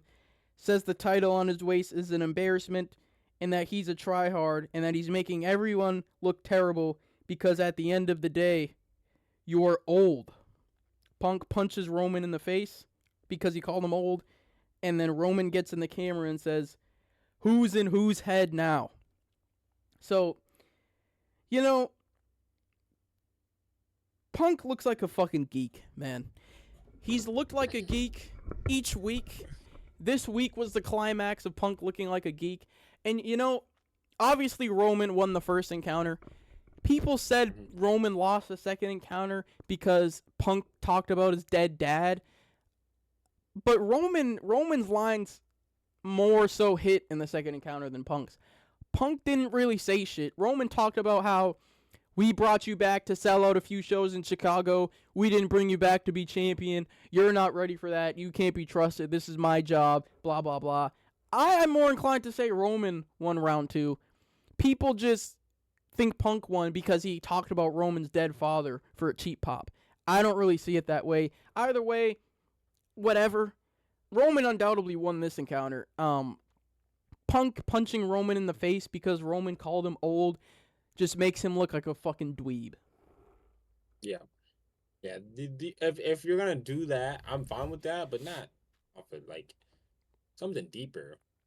Punk's always talked about not being scared of aging and not hiding it, and then someone calls you old and now you're going to resort to blows? Like, you're just talking about his dead dad. Yeah.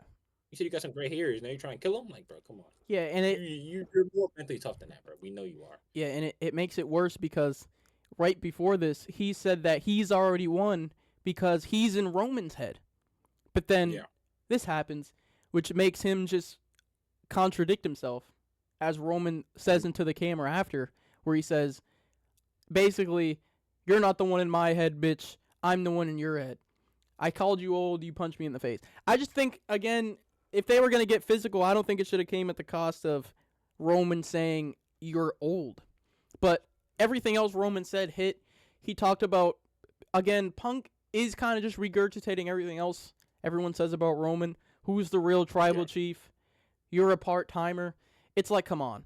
Who's the real like, again, Roman, I've been hearing this shit for 5 years. You're not saying anything. You're saying the same shit over and over. And he kind of got him. And then he called him old. And Punk punched him in the face.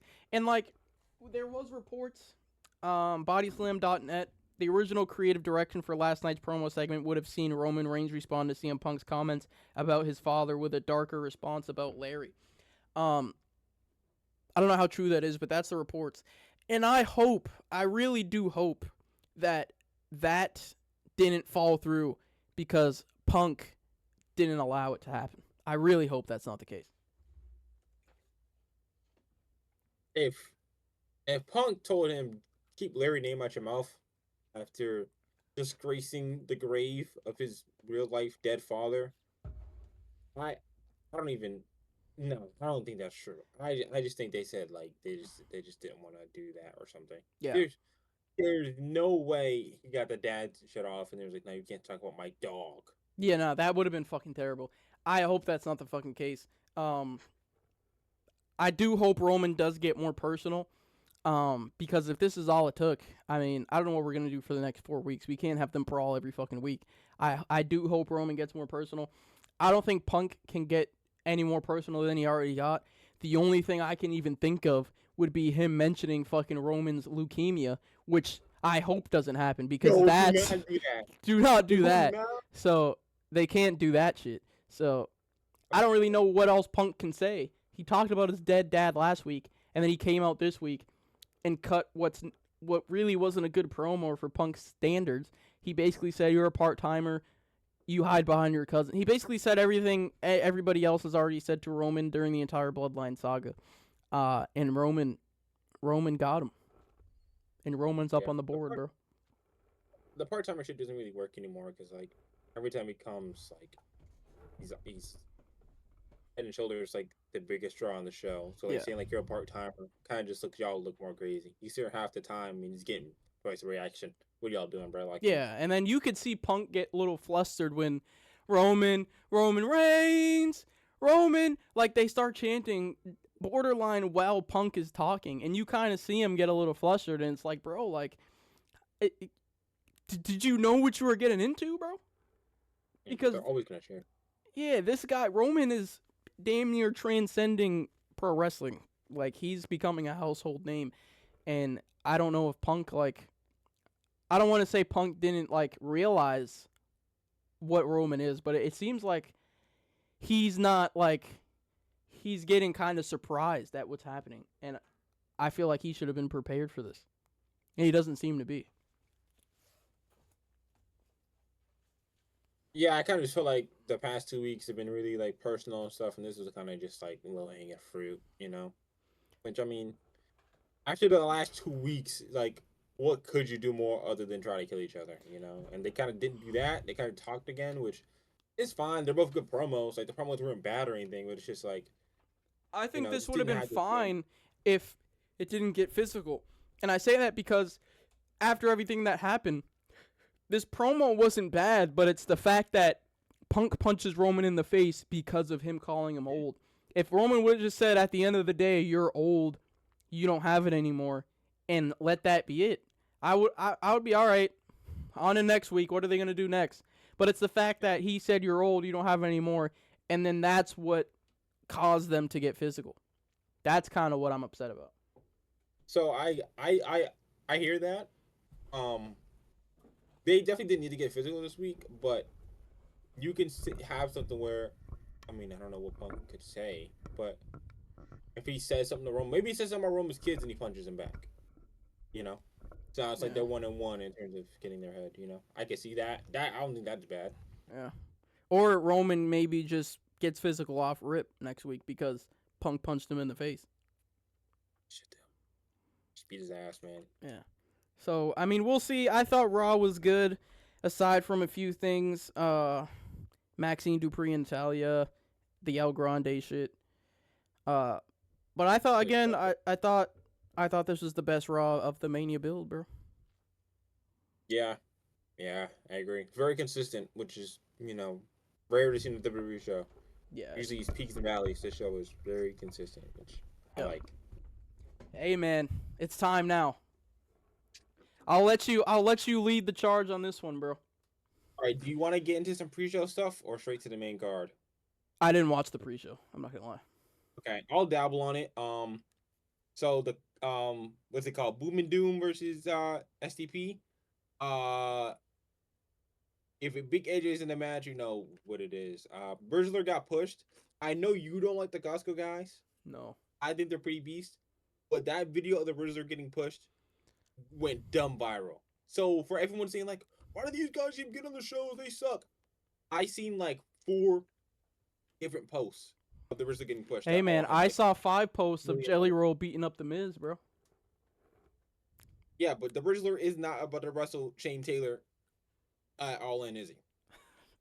We're probably not going to see those guys again until like, at least the next pay-per-view. You know what I mean? Yeah. That's not going to affect the TV. That's the difference. That doesn't affect anything. It just AEW went super viral. The name is everywhere. So I do see the reason. I get why people don't like this shit though. Like I get it. I just think it's funny. It's not even that like I don't really like it because so celebrity blah blah blah. Why are they on my TV in the wrestling ring? I just think the Costco guys at large are just kind of cringe. I'm not really a fan of them. Maybe it's because I'm fucking 20 years old and they're not fucking trying to entertain me. Maybe they're trying to entertain different groups of people. But they're trying to entertain me, nigga. That's what we're doing, bro. That's what we got going on, bro. I forgot I had this, dude. That's fair, bro. That's fair. Shout out my boy. This isn't the last time I'm chasing the shirt, by the way. Anyways, Lena Cross versus Willow. You can tell they have another match later on, which is fine. They had some really good striker changes. Like they're really stiff for each other, which was good. Other than that, I mean, just solid work week. I gave it I didn't rank the girls match because I didn't. I give this one 2.75. Mm-hmm. On the baseball scale. Yeah, it was solid. It was all right, slightly above average. Cars looked pretty good as well.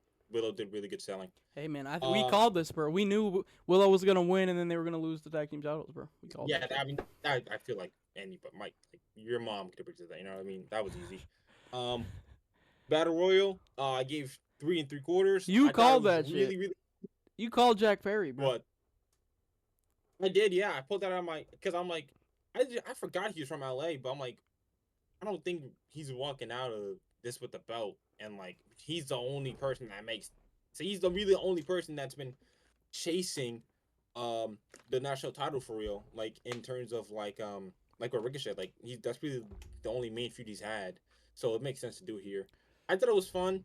What I put? Yeah, I put Ricochet should be whatever babyface beats MJF for the belt. Ricochet should be the first feud after that. Ricochet is so good. He's so good in this role, man. I think he's like becoming underrated. I really loved I didn't love the national title reign. That's a lie. I liked it. I loved everything. The demand, I was kind of iffy on it. I really liked them. I think everything fits well. I think he looked great. Jack Perry, I've been critical of him before, even more critical of him than me. But yeah, I thought he looked really good. Hometown Pop was awesome. Everyone else just kind of, did their spots. With a Casino Battle Royale, so I had fun with it. Get into the main card now. The meat and potatoes. Bucks FTR, man. Dog. Bro. So I go ahead, you go first, because I got more notes. I want to start off with like just overall thoughts on the show before we get into each match specifically. So Matt. I thought it was good. I thought it was up there for one of their best pay-per-views, along with like Revolution 2022, Double or Nothing 2025, All Out 2024. That was the one with Hangman and Swerve, right? Yeah. Yeah. So Those are probably like my 4 favorite AEW pay-per-views. This one was fucking great. Revolution last year was good too. The only problem I have, there's like 2 little problems. One, these pay-per-views are way too fucking long. These shits Yeah. are so long, and it wouldn't be as much of a problem if they were on Saturdays. But what do you mean you're going off air at 12:40 a.m. Monday morning? What the fuck do you mean?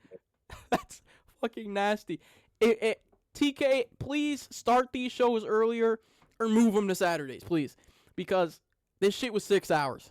We're getting into like early mid 2010s WrestleMania levels of why the fuck am I still watching professional wrestling? So just make these shows shorter. And like WWE and AEW, a lot of the times you'll look at a problem and they're just on completely fucking opposite ends. WWE has these fucking 4-match little teaser fests of pay-per-views, and AEW has these 85-match 10-hour wrestling shows. And it's just like, give me 7-8 matches, get me in and out in 3.5 hours, I'm good. And also, what happened? Go ahead, no, keep going. So the only other problem I have, and this isn't really much of a problem, as more of it just is me nitpicking, I'm gonna be honest. If we're like anticipating a Texas death match at the end of the show, I don't need Nick Jackson with a crimson mask 2 minutes into the FTR match. Maybe have. I know you're gonna disagree. Maybe have a little color towards the end, but I think when you have what's the word? When you have something you're building towards for the end of the show, and you know Hangman and Max there's gonna be color, there's gonna be violence, there's gonna be this. Maybe don't have that in some of the other matches because it might cheapen it. It might make it less less oh shit when you see it because you've already seen it twice before. But I mean, is he going to get a Young Bucks shirt, bro? But I mean, again, the Bucks FTR match was it was a great match. It was what we expected. I don't think. What did you say? I can't find it. Keep talking. So the Bucks FTR match was a great match. Obviously, they're the 2 best tag teams in the company. I don't think it was their best match though, because we were there for Bucks FTR 2 in the fucking arena. So that's always going to be the best match they've ever done, in my opinion, because we were there. I also think their all-in match was a little better than this one, but it was a great match, and it was a great opener. I thought they were going to open the show with Mox and Takeshita, so I was actually kind of surprised when I didn't think this was going to open the show, but it was a good match. And I thought the Young Bucks were going to win, too. Actually, no, I think I picked FTR because I knew they were going to have the cope. Oh, no, I picked FTR. Yeah, I'm tweaking, bro. Yeah, we both did. We just talked about maybe them booking Cope and Cage versus FTR without the titles because the story might not need the titles, but yeah.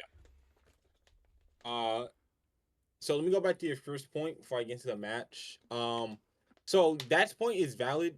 I think that was a thing with the kickouts at 1. So yeah, Nick that kicked too. out at 1 in this match, which made sense. Not only because they hit him with his own move, which I think if you get hit with your own move, that never wins a match. Yeah. So I'm fine with that, and it was a callback to Revolution in 2020 when Kenny did it when they beat the trigger on him. That's when the Young Bucks started doing the trigger. Most of y'all don't even know that because y'all don't even watch wrestling for real. That's why we know more than you. So that's not only is it a callback, it makes sense because it's a move that they do consistently. So it made sense in the story. Crowd popped huge, and it was a callback to something that was one of the greatest tag matches of all time. 3 good things. Probably the best tag match in AEW history. Exactly. And there was 2 more kickers at 1 later on. Yeah, why? Takeshita kicked out at 1, and then who else? Tony Storm? Brody King, yeah. Brody, I love you. We're going to get into that match deeper. I love you. That match was solid. The match was good. You took a vertebra breaker on the concrete. Do not kick out at 1, bro. Just a near fall. I don't know, bro. I promise you. You don't need that. It just happens. It happens too much. Yeah. And going back to Takeshita the just blood did that thing, shit for no reason. he always does it. He did that shit Actually, for no this reason. thing. Yeah. What was I saying? Yeah, The blood blood thing. stuff, yeah. I do think that's the thing that AEW does, where they'll have 3 hardcore matches on the show, whatever, and like that's fine. But I think those 2 matches are so like different. Like Yeah, I Nick feel you. Jackson got punched in the head and started bleeding. You know, Yeah. MJF had chopsticks in his head. Like they're so different. Yeah. I think you can get away with it. I think that's a thing that you want to avoid. But I think in this scenario, I think it's fine. Yeah. And I also think that match, I gave that bitch 5, bro. I'm not gonna lie to you. I thought that match was awesome. I don't know if I think I think I'm gonna have to watch it bitch again because I'm gonna watch it back because I watched the show after it was over. I was up to like 4 a.m. So I was not in the condition to be giving these matches ratings. But I will say I don't know if I'd give it 5 because like I said I think they've had better matches, or maybe they've had multiple 5. The second one they had, I'm more partial towards because we were there. Yeah. I would say that one the all in match and this one are like their best. I think the first one's slightly overrated. I watched that match like 3 times, and every time I'm like, it's not that good. Like, not that I don't get it, but it's like I do like it, but I'm like, this is not. It was more of the like the atmosphere and the novelty of it. Yeah, because it was the first time. Yeah. But I thought this match was awesome. It was so different than any other like Bucks FTR match. Like it this was some real. It wasn't like, what I expected. Mid-South fucking territory shit. They were throwing punches, kicks, blood's running crazy, baby faces running wild, heels being dicks. Like it was it was actually perfect, bro. Stokely. Like those near falls. Near falls don't get me anymore because I'm a grown man, but they all got me. They get me sometimes. They only get me when the matches are unpredictable. Like I didn't know who was gonna win this match, so near falls get me more so like. Like when if fucking like I don't know. A lot of these matches were I didn't predict too crazy, but yeah, I can't think of an example. But like when I don't know who's gonna win the match, near falls get me. But like it's rare that I genuinely feel like I don't know who's gonna win. So I don't know, man. I think these guys hooped. I thought it was perfect. Maybe 5's high, but like I thought that shit was amazing. A little touch. I like the items nobody mentioned. Bucks came out in the Lakers colors. They're in California, down street from the hometown. Yeah. FTR came out in the white and green with the Celtics colors. Yeah. I thought that was a nice touch. That was fire as hell. I don't know if people will catch that. I'm fucking dire Celtics fan. I love basketball. So I thought that was fire as hell. I just thought, man, they worked their ass off, man. And just the energy in the building, the way the Bucks looked. This crowd was tough. Nick Jackson. They weren't Boston, but they were tough. Yeah, bro. Nick Jackson got to start saying what the dog doing so he can win the world title, bro. Because he looked fucking incredible, bro. And Matt looked good too. I'm not cheaping on Matt. Matt's awesome too, but bro, I seen a tweet. It was like Nick Jackson if Matt never wrestled, and it was a fucking picture of AJ Styles. It's not even crazy, bro. And Matt's not even like shit. Matt's really. I love good, Matt. I like Matt better than Nick, but Nick's fucking. And I'm not saying he's better in the ring, but like I just like Matt. Like I think he's more entertaining, but I mean, yeah, that's fair. I don't know why. I think he's funnier in BTE, and then in the ring, he's a fucking demon for some reason. Yeah, they're great, man. Best ever. If you have anybody else other than the Bucks as your number 1 tag team, you're watching it wrong. I'm sorry. I'm not going that far, but I think they're the best. No. You're watching it wrong. Okay. Maybe you could say Hardys or something. Okay. I think you can say the Hardys. Because the Hardys are just so influential. Yeah, like we don't get the Bucks, but the Hardys. I'm not gonna lie, Jeff Hardy might be the most influential wrestler of all time, bro. He'd be the most influential person of all time. Like, bro, we don't have to get into all that, but bro, like, yeah, and I'm not even gonna say the Hardys are the best. If I was to say the Hardys are the best, it wouldn't be because you wouldn't have the Bucks without the Hardys. I hate when people say shit like that, but like. Just because they were first doesn't mean they're better, is the point. Yeah. But the Hardys genuinely have an insane career. When I say that, I say more so like the influence, how great the Bucks are. Yeah, and like they are directly influenced by the Hardys. Yeah. And they will tell you that Yeah. a million times. So, like, you can give them the credit for that. Mm-hmm. Not so much that, like, well, they came first, so they're better. Yeah, I Like, feel you. I don't think the Dudley Boys are better than the Young Bucks. I think the Dudley Dudley Boys are good. the most overrated tag team of all time, bro. And I don't think that's crazy.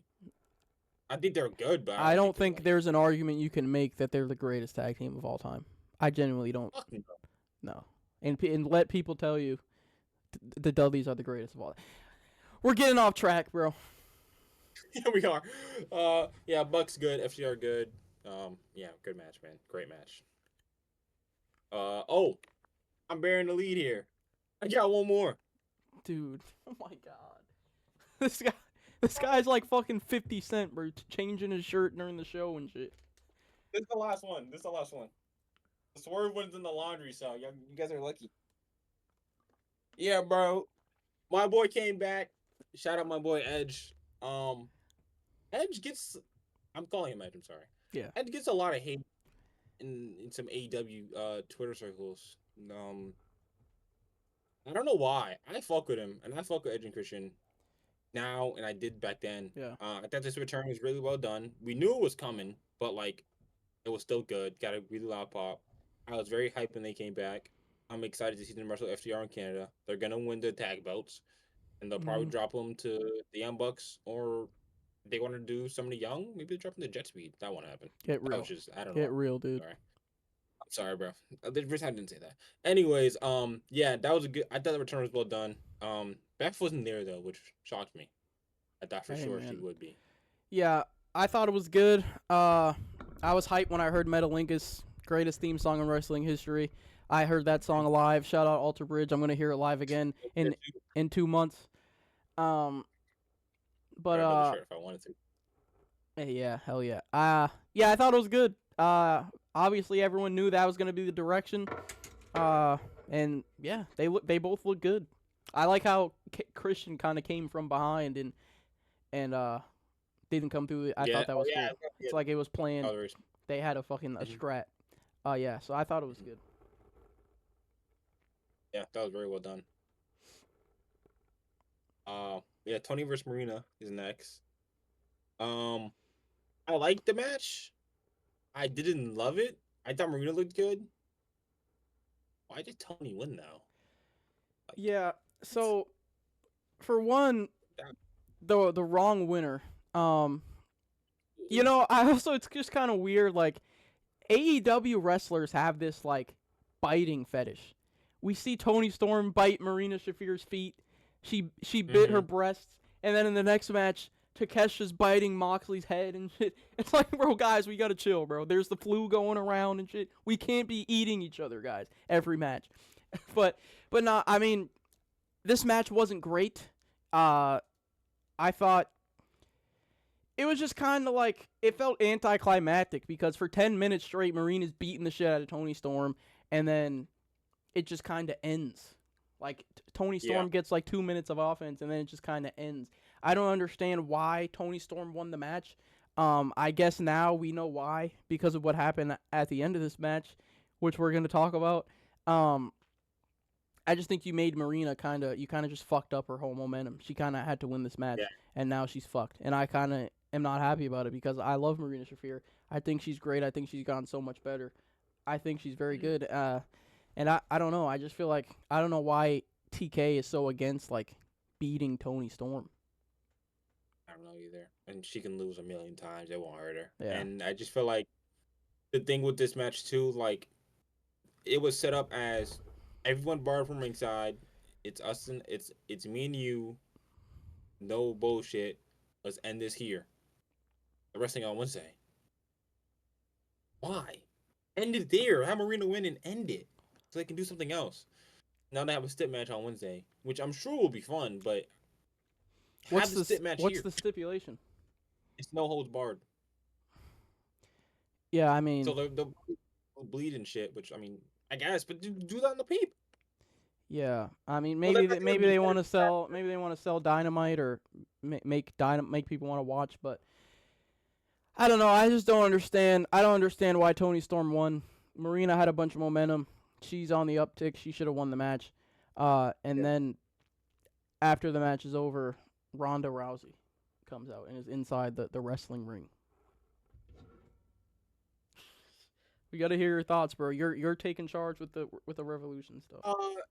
Yeah. So I remember I was talking. I think episode one or I think it was episode one. We were talking about Ronda, and I was talking about how much I liked her in her first run. And I was like, I feel like there's some untapped potential there.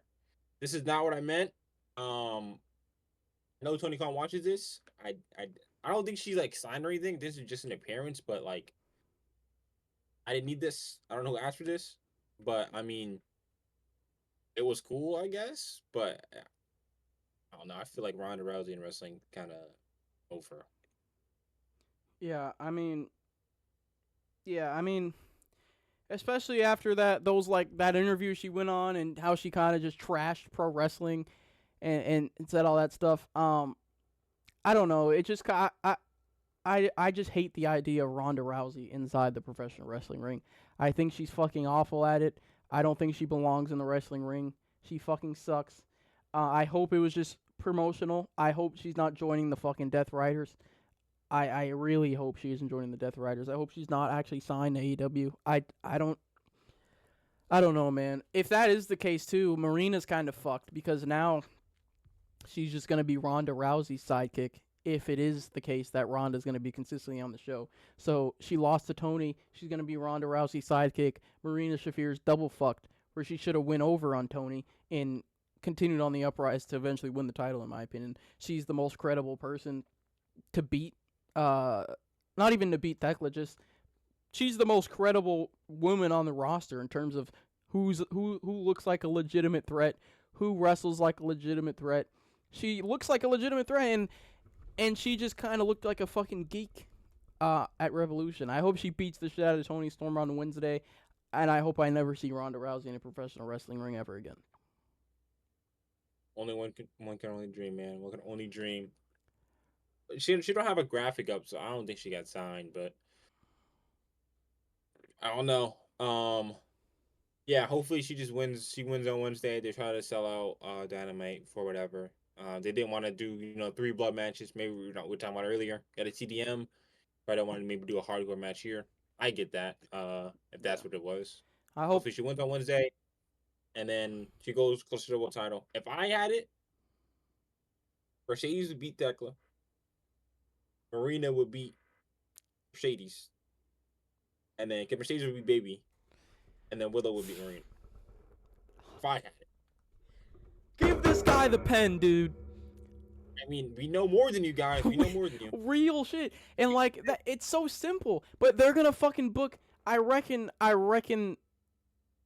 I'd be surprised if Thekla goes in all in with the title. Is all I'm gonna say, bro.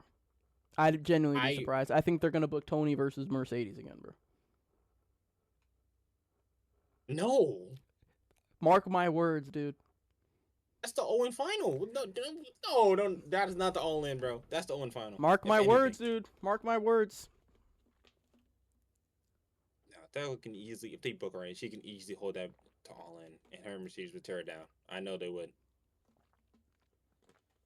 Yeah, I hope Marina Shafir's momentum isn't halted. I hope she beats Tony at Revolution. I mean, not what the fuck am I talking about? On Dynamite. I hope she beats Toni Storm on Dynamite. Okay. Yeah, I do too. I think she will.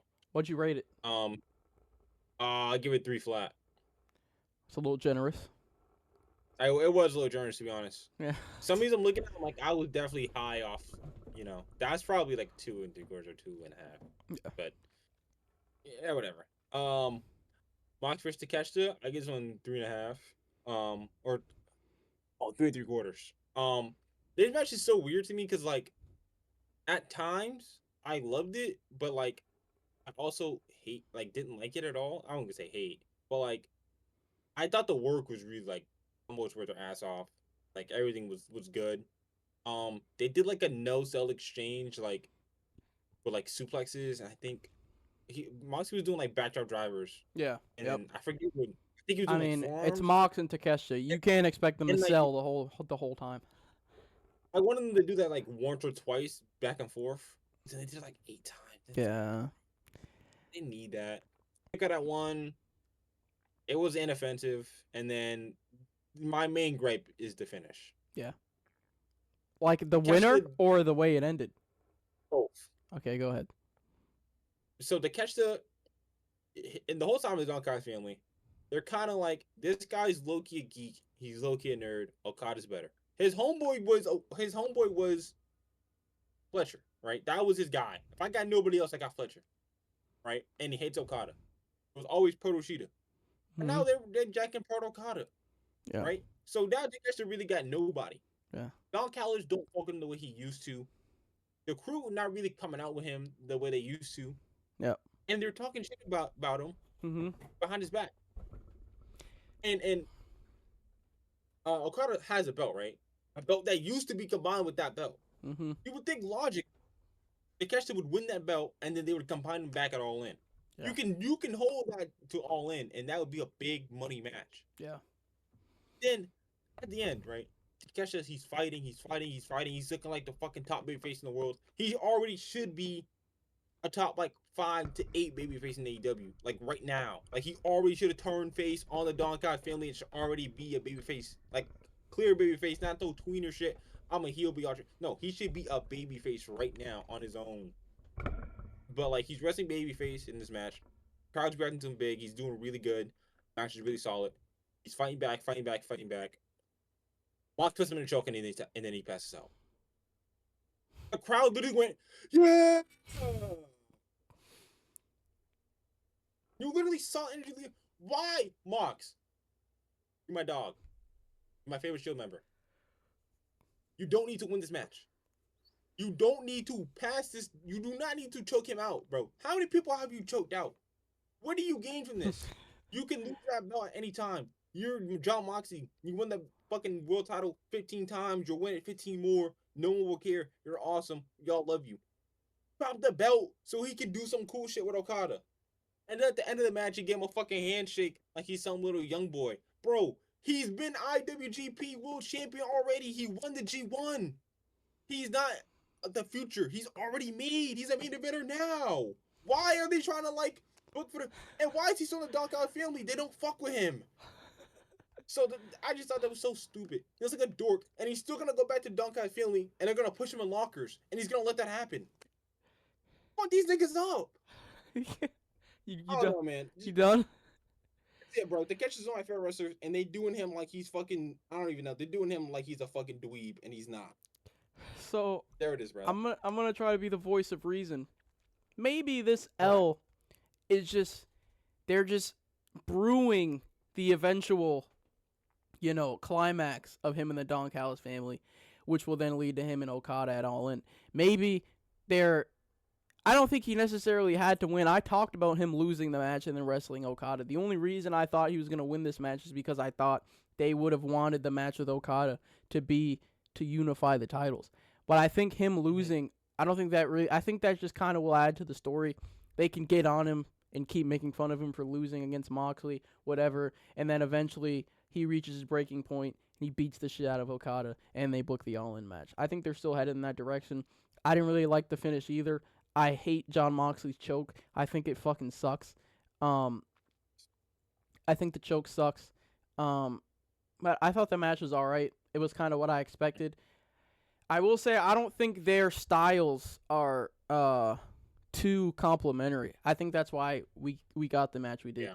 But I thought it was solid. Again, I'm not too mad at Mox losing. I think you talk about Mox being made, but you said Takesha's made too, so I don't think he really loses much from losing to John Moxley. And I think the direction is still going to be him versus Okada at All In anyway. Right, he doesn't lose too much of it. It's just like the constant losing and like the constant bickering with the family. Like you said, like they're still brewing it. It's already been brewed. It's been brewing since like Full Gear. Like Yeah.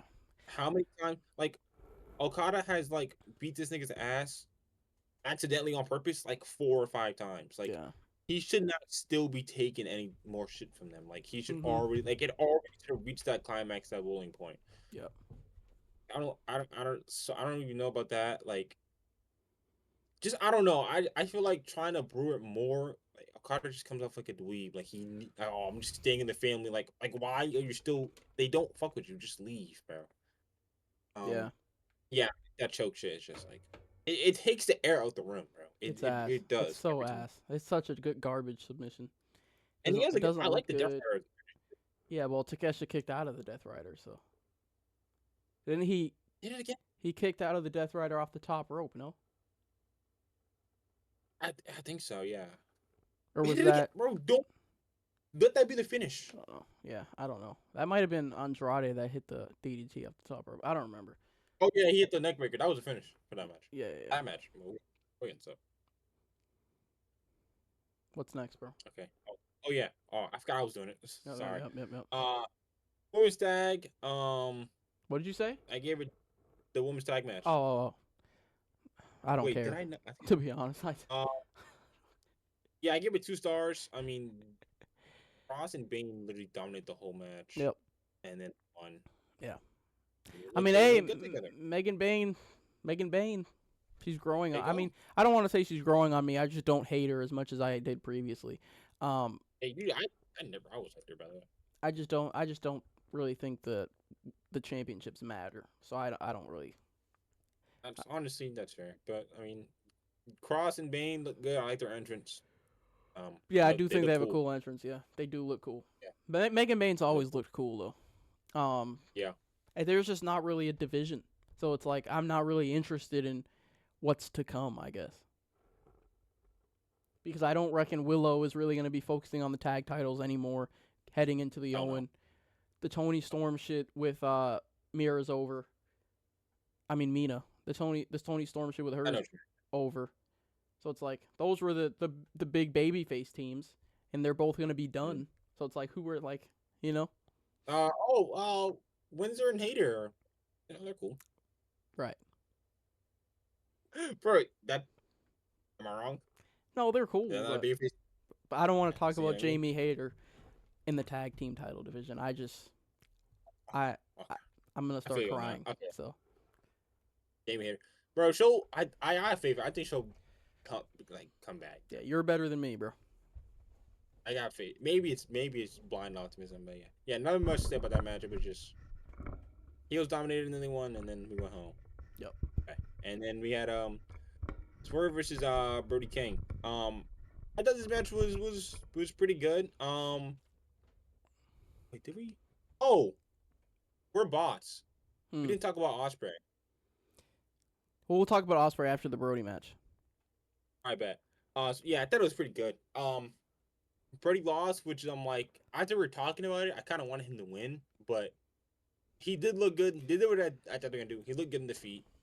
He looked really strong. It just doesn't mean shit, man. Because at the end of the day, he can look strong all he wants. He's a fucking loser. He doesn't win. He doesn't win, bro. So it doesn't matter. I'm not gonna. He's gotta win soon, bro. He's gotta win soon. It doesn't matter. So it's like, I mean, he looked good. Brody's great. I think it was a good match. I want to say he should have won the match, but should he really have won the match against Swerve?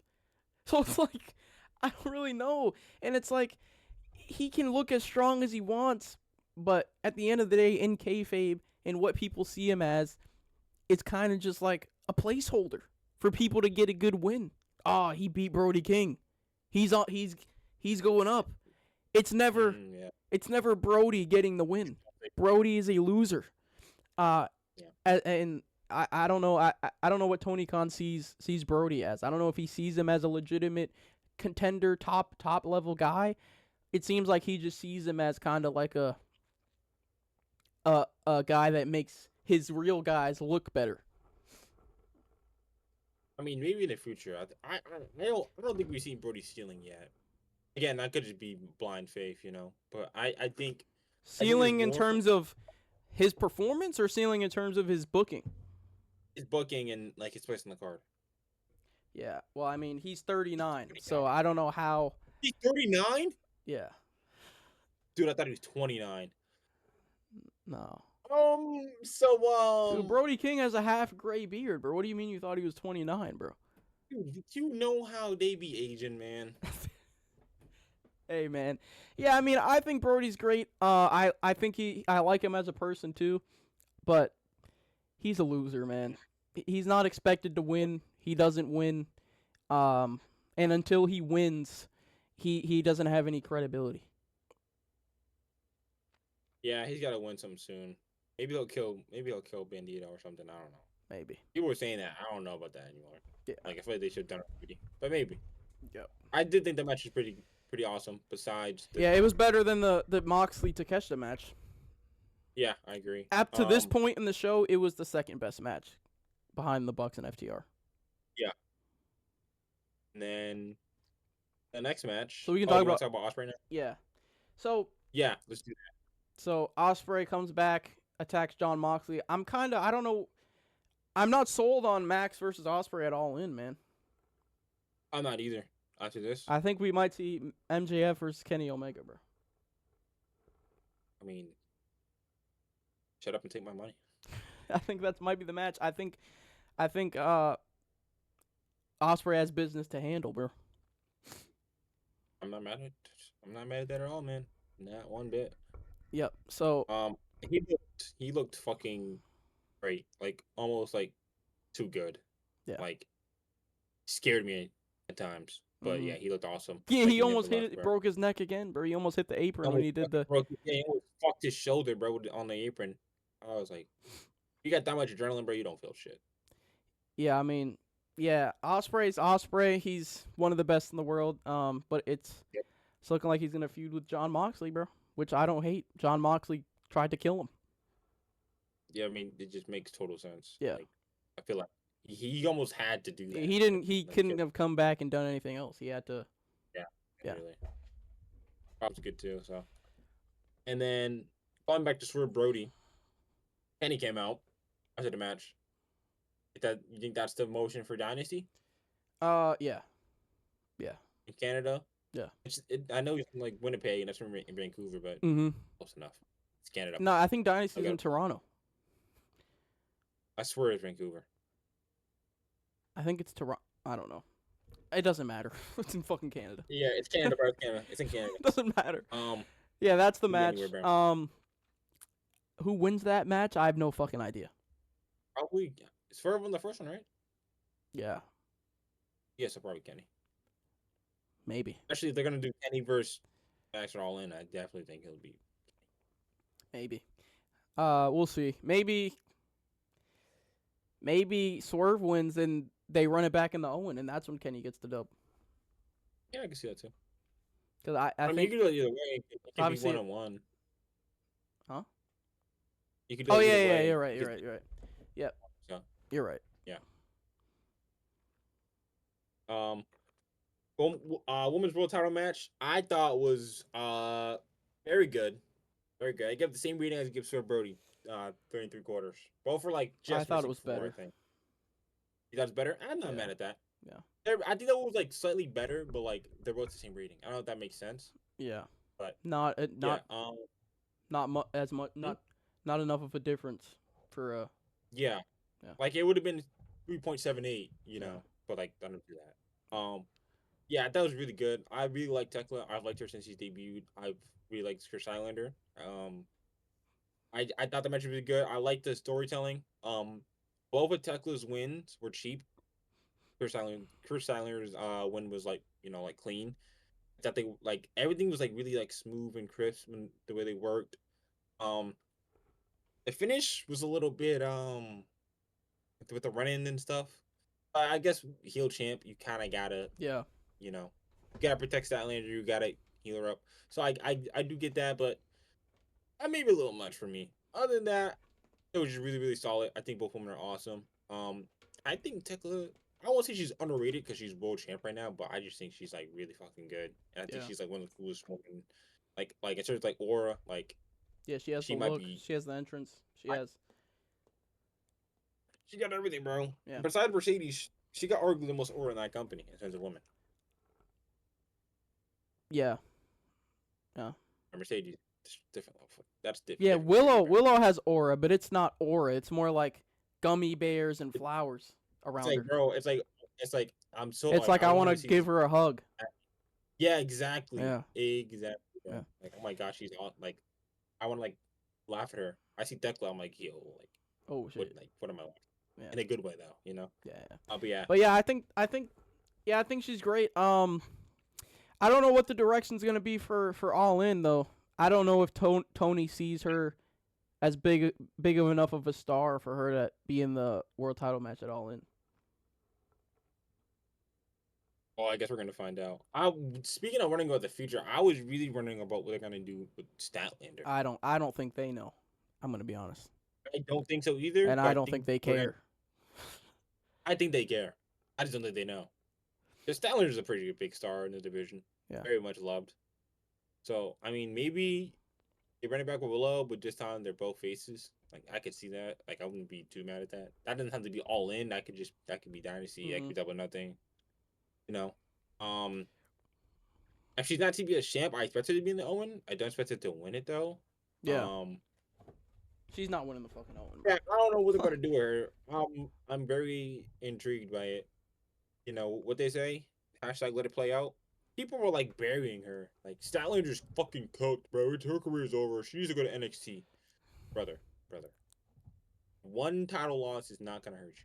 She's got many, many years to come, bro, to be the star she needs to be. We just gotta figure it out, you know? Yeah, I think she might need some time away, recollect, because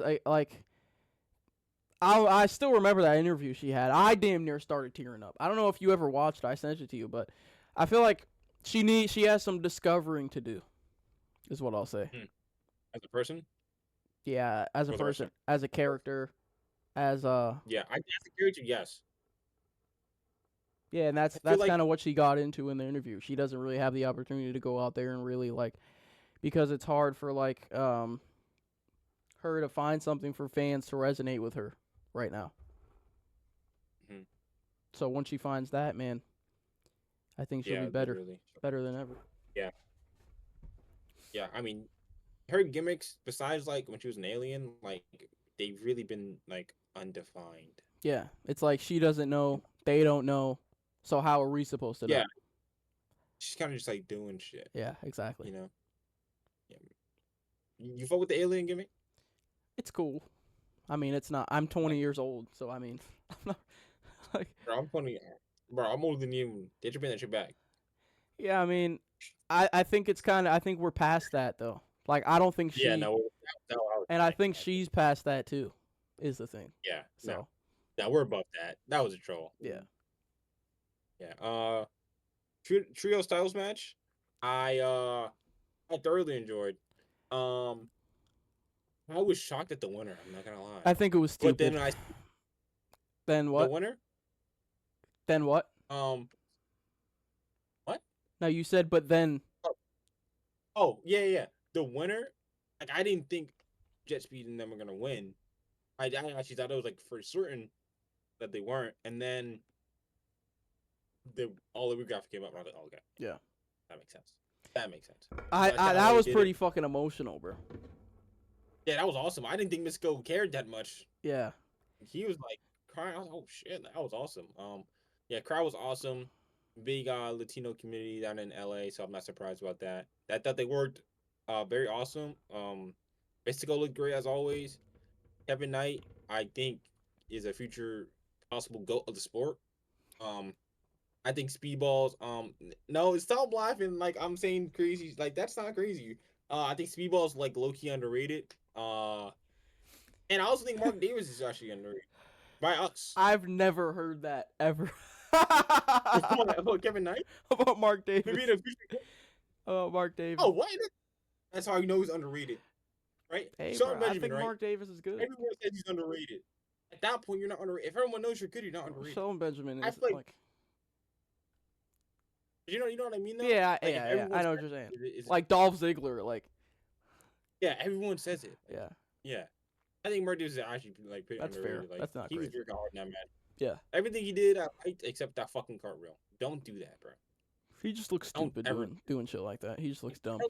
Like, bro, to be big and tough. Like, you can do athletic shit. I don't need you to do a fucking cartwheel, bro. Yeah. No one should ever do a cartwheel, ever. Yeah. I thought this match was good.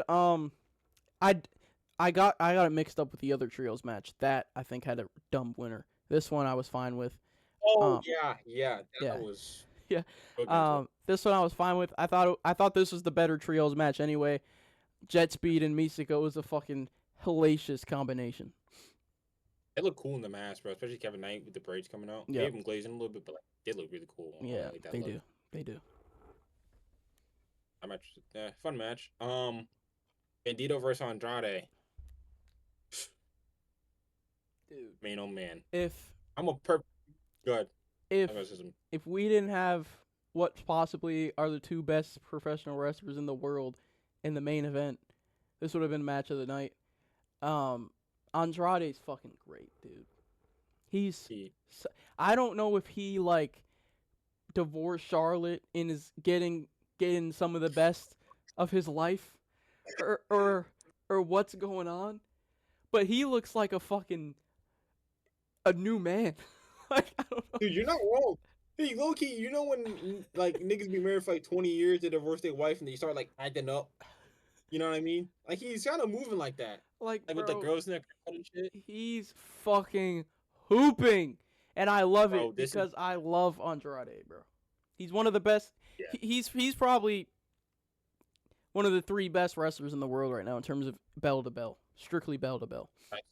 That's not. Even He's crazy going to say. fucking crazy. There's nothing bell to bell that he can't do. Bandito's fucking great. They didn't do too much, which is what I kind of was afraid of. But they didn't do not enough either. It was a fucking great match. Again, everybody knew that this was gonna be a match of the night candidate. This is gonna be a match of the year candidate. This is gonna be one of the best matches we have all year. It was fucking great. And the right winner. No reason Bandito had to win this match. I love Bandito, but not your time yet, buddy. Yeah. It's coming, but just not yet. Yeah, it is coming. Yeah. Yeah, I'm a perfectly straight man, but I was feeling some things in this match. I'm not gonna lie to y'all. I love my girlfriend, but I mean, Jesus Christ, man, these two boys, they was out there fucking hooping, bro. Yeah, it was literally. Yeah, I could watch that match again and again and again. I'm going to watch it again because I'm gonna rewatch this shit. Yeah. Hope in a couple years that's a fucking world title match and it's main eventing pay-per-view. Yeah, they were going crazy. Andrade's great. He needs to be in the world title picture immediately. He kind of is. Yeah. I think Rhodes in Mexico he'll wrestle. He needs to be in the world title picture. He needs to be in the main. He needs to be at the top of the card. He's one of the best wrestlers in the company. He's one of the best wrestlers in the world. He's doing the best work of his career from a character standpoint. He's doing the best work of his career from a in-ring standpoint. He's fucking great. He's awesome. Yeah, he just is, bro. He's a professor right now. I forgot to write shit down for this, but I remember it kind of. It's the Dogs versus OC Roddy and Darby. Mm-hmm. I thought it was fun. Completely wrong winner. Yeah, I don't know why the fuck they won that match. It doesn't make any fucking sense. Like, I just don't understand. I don't know what the thought process for that is. Like, I don't know why you have what you have in the build where they're, and especially since David just got to the company. Like, it's not as if like he's like established already and maybe they can lose. He just got there. You're trying to establish these guys as threats and they fucking lose. It doesn't make any sense.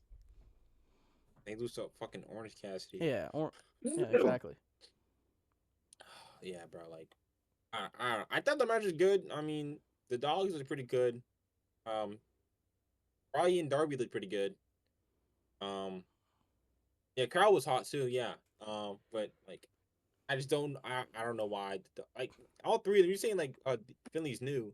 All three of them were really new. Yeah, fairly new. Gabe Kidd just came in. Nobody really knew who he was, and shit. It's like, bro, like, you gotta establish these guys. Kid's been around, like in Death Rider shit, but like, if you don't watch New Japan, you might not know who David Finley is, and you definitely don't know who Clark Connors is. Exactly. Besides like a clip on Twitter. So to see them lose, like, I don't know. I don't know if they're gonna get it back or if they're gonna go after the trios titles since they're on baby faces now. That's definitely gonna happen. I Yeah, couldn't but it's imagine like that. now they kind of have less credibility because they just fucking lost. So it's like now they have to The rack up dream. some wins again. Mm-hmm. Whereas if they won, they could just go right after the titles, which they're not going to be able to do now unless TK just says, "Fuck it, I don't care that they lost. They're going after the titles." I mean, you could do that too. I wouldn't mind. You pretend it didn't happen, bro. We won't find. Are you ready, bro? You need a moment. Yeah, I mean, so I want to talk about Max. Um, well, first I want to say that again, I just said this, and I said this to you after I watched the match. But Hangman and Max might be the two best professional wrestlers in the world. From a like a completion standpoint, I think Hangman has done some of the best character work I've ever seen in wrestling. Every time he's in a major feud, there's nothing from a character standpoint that he can't do. He's one of the most emotion invoking wrestlers of all fucking time. I rarely get more like emotion invoked out of me in wrestling than when I'm watching Hangman Page wrestle or talk. He's fucking great. He's my favorite wrestler in AEW. He's probably my favorite wrestler in general. Uh, Ever maybe aside from Jeff Hardy, but Hangman aside, Max is the best professional wrestler in the world. I don't really know how close it is. There's nothing there's nothing that this guy can't do inside the professional wrestling ring, outside the professional wrestling ring, on the microphone, in front of the camera, on fucking Twitter. He's the best. He's the best at this. And nobody else even has an argument. He wrestles 46-minute Texas death matches against Adam Page. He wrestles 60-minute Iron Man matches against Bryan Danielson. He wrestles dog collar matches against CM Punk. He does every interview. He stays in character on a consistent basis. He's the best person to ever touch a microphone in wrestling. I don't give a fuck. It's not CM Punk. It's not Stone Cold. Max is the best promo of all time, and he's not even 30. So, and the thing with Max is like, you can tell that like, and obviously I'm fucking tones. I'm not a professional wrestler. I'm not in the business, but I think I can tell when somebody like gets it. You know what I mean? And Mm-hmm. nobody right now, I don't think, gets it more than he does. There's people that you watch and you can tell that they get it. And it's only like the dudes at the top. Max and Hangman get it. Kenny gets it. I think Swerve gets it. Osprey is a guy. And you look to the other company, I think Gunther gets it. Roman, Punk, Rollins. These are guys that get it. Max is in that elite class. There's probably maybe like 20 guys in the world right now that I think really get it at the level of Max and the other guys. This match was fucking great. I don't think it was the best Texas Death match they've done. I think that was Hangman and Swerve. I do think this was better than the All In match though. But yeah, MJF's the best wrestler in the world. That's what I gathered from this. The shot of him standing over Hangman on the stretcher at the end was great, and this also just kind of goes to show the kind of guy and the kind of performer that he is, because Max doesn't have to wrestle Texas death matches. He doesn't. Mm-hmm. He it's not within his fucking, you know, I don't want to say character, but he doesn't have to do stuff like this. He could have took his bag to WWE in 2024, been in big WrestleMania matches, wrestling an easier style, doing all this stuff, but he decided to stay in AEW. He's the biggest star in the company. He's easily their ace, and he's wrestling 46-minute Texas death matches against Hangman Page, getting dragged through class and getting skewers stabbed in his forehead.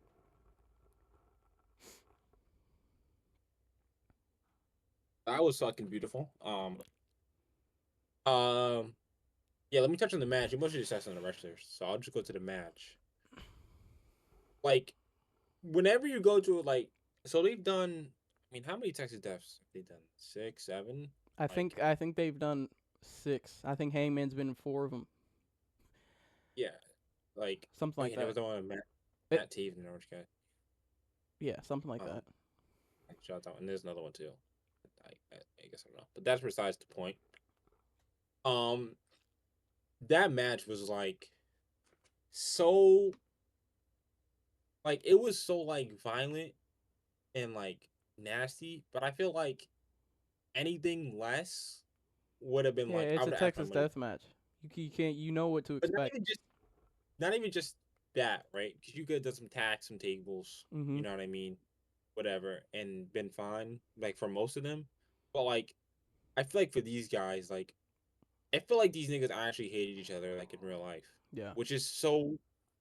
Heyman does that like with almost every feud he's in. I feel like That's they go exactly what I'm backstage. talking about. Like, there's nobody that is as good as this kind of stuff in terms of like really making you feel than Hangman. Mm-hmm. And when you get him feuding with somebody like MJF, who's damn near equally as good at it, it's like you can't lose. You can't. Yeah, They bro. can't possibly fail. Um, let me get into stuff I liked first, which was most of the match. Um, I really liked the early on the build. You can tell they were building to something. It kind of didn't start like as serious. They had the spot where like he ran around, hit him in the trash can. You had like the glass spot, like he swept off the glass, whatever. Hmm. But it was still really violent. Like he like before he saw the glass, like he got dragged through the glass and stuff. And then They both got match dragged right. through the glass. Yeah.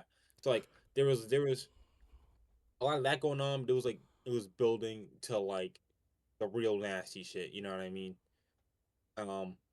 So I thought that was good. I like that they didn't get straight into it. I like Max is really good at building matches like that. Hmm. That's why I like that Iron Man match. It's an hour long and it It's doesn't the feel best like an hour Iron Man because match of all time in the history of wrestling. it's not even close. If you bring up Brett Sean, I'm gonna like no. It's the best Iron Man People match who ever. bring up I'm gonna go on a little tangent, like 2 seconds. People who bring up Brett and Sean as the best Iron Man match of all time have never seen that match. They I've don't do seen. nothing and then one. I think it's a great match. I like no, but people who say he's the greatest have never seen the match. Yeah, Like a no, they don't. I consistent. mean, yeah, I don't think it's. I don't think it's one of the greatest matches of all time, but I do. I am a Bret Hart's a little overrated guy, but we don't have to get into that. But obviously, I think the Danielson Max Iron Man match is the best Iron Man match of all time. Yeah, it's so clear But, for everything else. It's dude, just so clear. it's But probably one of the 5 best AEW matches in general in his and, AEW's history. yeah, for sure. Back to the match. The finish. I think the finish is gonna lead into some things I didn't like, Mhm. which was like one or two things. But the finish, I think, one of the best like ends to a wrestling match I've ever seen in my fucking life. Like genuinely, like Hangman bringing in the dog collar, which is a reference to the dog collar match Max will have against in AEW. That's redacted, but obviously CM Punk.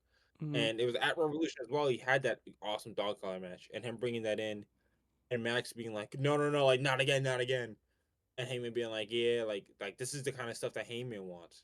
Yeah, And this like is that's when what the like, you this dude, is what you did. Max double bladed. Yeah. I've never seen anyone blade twice.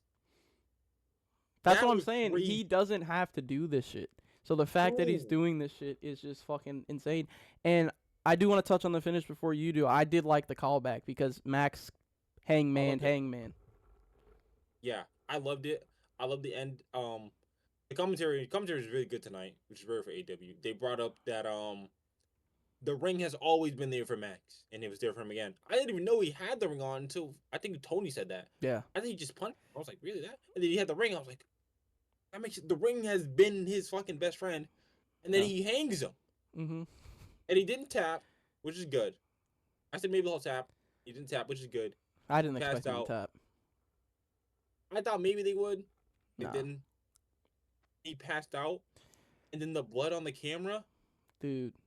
I don't know The if that was camera on work. purpose, but that shit, that's one of the 100% best shots. Bro, we got 2 of the best shots in wrestling history in 2 days. We got that shot and then we got Obafemi. 2 Yeah, fucking classics. That shit was that was. insane, dude.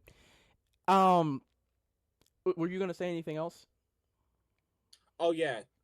So there's two things like that. Like it's one thing, but it happened twice. Mhm. So the spot where they hugged and then they jumped off into the electrical tables, and then the spot where he had the screws in his head and he buckshot at him and then they flew everywhere. Those two are finishes. I'm Yeah. sorry. Yeah. The finish was perfect, so I'm not mad that you did those. But if those if you're not gonna do a double count in the electrical boxes, and Max isn't gonna stay down for 10, those are good near falls, I guess. But you could do other shit to get near falls. So If you're gonna do those two things and not win the match, that's not gonna be the last Texas Death Match in AEW history. mhm. Save those two for the next one.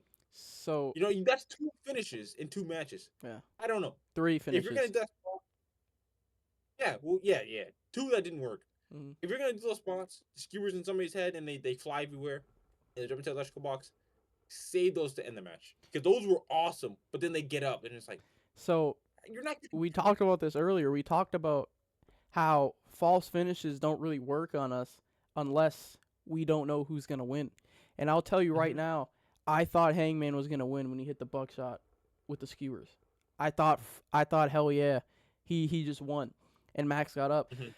So I mean, I don't know if that's a good thing or a bad thing, because again, he's swerving us and it's unpredictable. And I said earlier that predictable wrestling is my biggest pet peeve. I hate when I know who's gonna win, and when I don't know who's gonna win, obviously it's more entertaining. Obviously though, should Max have gotten up from that? Probably not. And I thought the thing into the electrical box was kind of uh not cringe, but it was kind of like, I don't know what the word is, over the top, I guess. I don't, Yeah, a little. yeah. You remember? I don't know if it was like '08 or '09 when Big Show fucking chokeslammed John Cena into the big Yep. light shit. Yeah. Was that might have been a last man stand? I don't know what that was, but it kind of reminded me of that, and it was just like big explosions. It was like, come on, bro. Like, Yeah, they kept going off after they the kept fact. going off. I was like, all right, guys. Like, Yeah, and then they just get up, and it's like, what the fuck do you mean? I will tell you. Yeah, I will tell you, the skewer shit got me, and I genuinely thought, and I just kind of got reminded thinking about it. I didn't think either. I thought it was gonna be a double count out, bro. I genuinely believed, oh shit, they're not about to get up, and I thought that's how they were gonna get out of the hangman stipulation. Yeah, I thought they would have done that. I thought that would have been cheap though. Because Max would have retained the belt that way too. Would have retained the belt and then he didn't lose. Yeah. So but yeah, about the stip I wanted to talk about. So the commentary again. You see what TK said? Yeah, the commentary said it, and then TK said it. This is not legally binding. Yeah, This it's a is verbal Hangman's- handshake agreement. Yeah. So realistically, TK and the AEW Championship Committee could book Heyman versus MJF next week for the belt. Yeah, they could. There's no legal thing. They could. So that does two things. To me, like obviously, so he can go back on his word and like turn heel. You can't be like, oh TK, why would you do that? He doesn't do anything. So that's one. Mm-hmm. But also, could you have a scenario and story where Tony wants him to be in a world title match and he just says no? He doesn't sign the contract. I think that would be fire. If he's like, they come out, he's like, bro, sign this for me so you can wrestle so and so for the belt. And he's like, no, I'm not saying that. I said no. Yeah. So I think that's a good way to explain it. There's been some like people saying that they don't like the stip, that like, you know, it kind of fucks over Hangman and like your business, whatever. Honestly, honestly, I don't genuinely think Tony Khan had the intentions of never having Hangman wrestle for his world title again. Yeah. I just think this was a way to make the match less predictable, because if this stipulation wasn't in place, I don't think anybody would have thought there was a chance in hell that Hangman had it winning this match. That's the only reason I picked Hangman to win, was because of the stipulation. Otherwise, there would have been no rational reasons to believe that Hangman was going to win the match, because it doesn't make any sense for Max to lose the title. Yeah. Yeah, it really doesn't. What was I gonna say? Oh yeah. People being very critical of it. Hate to be that guy, but guys, let it play out. Generally, let it play out, man. I know, like, I don't like this tip personally, but I'm not about to just be like, oh, this shit sucks. I'm gonna give it time. A lot of time, especially with this tip. Because this story is not ending at All In. It's not ending at Will's End. Like, this is a year This could go who knows how long. So I'm just gonna let it cook. If it's I ass, I'm gonna think say it's ass. I think Max and Hangman's story is over, but I don't think Hangman's story is For over. a If while, that yeah. makes sense. Yes, that's exactly. Yeah, Hangman's story's never over. That's the thing. So, yeah. again, I think the only people that really have gripes with this in the stipulation are the people who genuinely believe that he's never going to wrestle for the world title again. And I think those people are just stupid dweebs who don't understand professional wrestling. And that's why we know more than them. Yeah, I mean, Because, again, there's a reason that they highlighted on 2 different occasions that it was the fucking verbal/handshake agreement. Verbal handshake agreements don't mean anything in professional wrestling. they don't mean anything anywhere. Like, they don't mean anything. So Hangman most likely goes heel at some point. It might be soon, depending on what the direction is for All In. He goes heel at some point, and then at that point he can just essentially do whatever the fuck he wants. And I hope when he does go heel, they bring back his heel theme. Oh, they kind of have. I like them both. I don't really care what one. They're both fire. That shit's so good, bro. That shit's fucking. Yeah, I'll never forget that fucking the steel cage match entrance against Swerve. That shit was. yeah. I always think about the Owen one, when Jeff Jarrett's looking out the heel tunnel and he comes out the face tunnel and he's hits on Jeff Jarrett. That's so good. And then the pyro hits. Like, yeah, fuck, nigga. Yeah. Hold that, bro. Yeah. You want to go to the prediction score, and then we can cap it off. The what? I wrote down my predictions I got right and wrong. Oh yeah. Okay, so I don't remember my predictions. I'm not gonna lie. We might just have to do this for the next one. You wrote mine down? No, I wrote mine down. Oh shit. Yeah, I don't remember my shits. Oh shit. Fair enough, bro. I won like 500 basically. That's fair. It was unpredictable night, which is exactly what you need in wrestling, man. That's it. I mean, sometimes the predictable caution is right, you know. Yeah. Looking at you dogs. Other than that, you know, I'm not mad at it. Yeah, I thought it was a great show. Again, the only gripes I had were TK. Please make these pay-per-views shorter or move them to Saturdays. Please. There's no reason. Or start them earlier. Start them at 3 p.m. I think WrestleMania this year starts at like 5:30 or 6 p.m. or something like that. Yeah. And WrestleMania, I mean, I don't know why they're doing that. That the WrestleManias aren't going to be fucking 6 hours. But if anybody should be starting their pay-per-views early, it should be Tony Khan, bro. Start the pre-show. If you're start the pre-show 5, start the main show 6, and then we'll be done at 11:30, which is still fucking crazy. but at least we'll get out before midnight, bro. Maybe. But yeah, if they start at 6, they should be ending at like 10:30. Well, this show started at what, 7 o'clock? 8, I think. No, I think it started at 7, bro. Did it? I could be wrong though. Shit, I could be too. You looking it up too? Yeah, I got it. Yeah, we'll both look it up. Oh no, it started at 8. Pre-show started at 7, I believe. I watched it live and I didn't know. Yeah, so Yes. start them earlier, make them shorter, do whatever you have to do. But yeah, I mean, Max is he's special, bro. Yeah, he really is. Like, he's one of them ones, bro. So is Hangman. So is Swerve. Yeah. Who else? God. So is Andrade. So is Bandito. So is Kenny. But we already knew that. Yeah. That's obvious. I think they got it. I hope WWE's watching that show, because that main event, again, I genuinely believe those are the 2 best professional wrestlers in the world right now. So I hope WWE steps their game up with their main event programs. I don't reckon we're gonna get that level of fucking bell to bell with the WWE stuff, but you know, and people will talk about story this and story that, but not only did MJF and Hangman tell great stories before the match without wrestling, but I feel like people who are more so casuals or even hardcore LARPers, don't realize that you can tell stories inside the ring. They think you can only tell stories with microphones. it just shows that they don't really know anything and that we know more than you. But again, Max and Hangman could have never said anything after their last match, and the story they told in the ring on Sunday would have been more than enough. Obviously, they didn't do that, and they told a good story and had a good build before the match, and then they told the story that they told inside the ring. But again, that just goes to show how good those guys are. I'll say it again: they're the two best wrestlers in the world. I don't give a fuck. They're the most complete. Hangman's one of the greatest storytellers I've ever fucking had the pleasure to watch.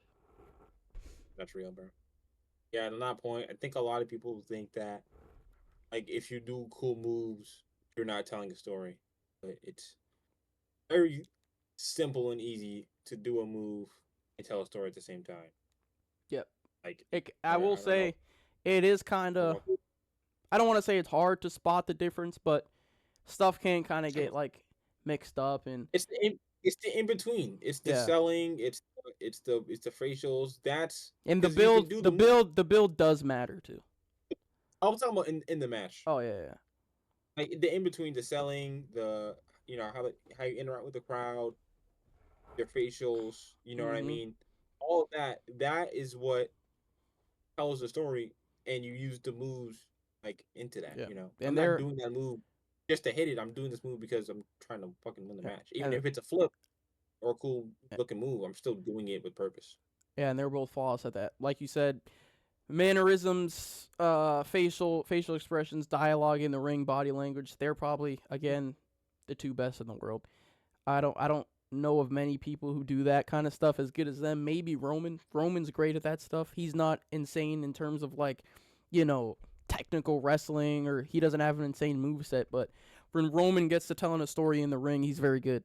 But that match was fucking it was amazing. It was a little long though. 47 minutes is a long ass match, but I wasn't mad. I didn't feel that way. I thought it was like 30. Yeah, no, it was 47 minutes.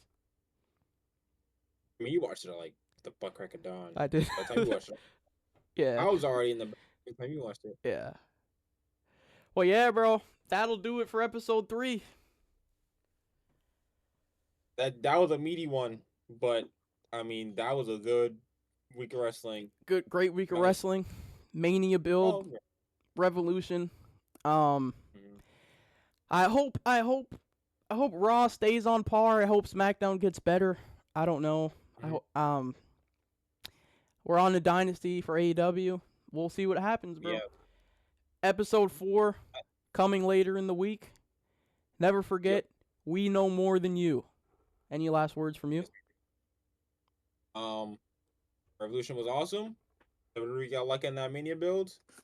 And if you ever wonder, how do y'all know this stuff? Just remember, we know more than you. That's all you need to know. That's how. We'll catch y'all next time, bro.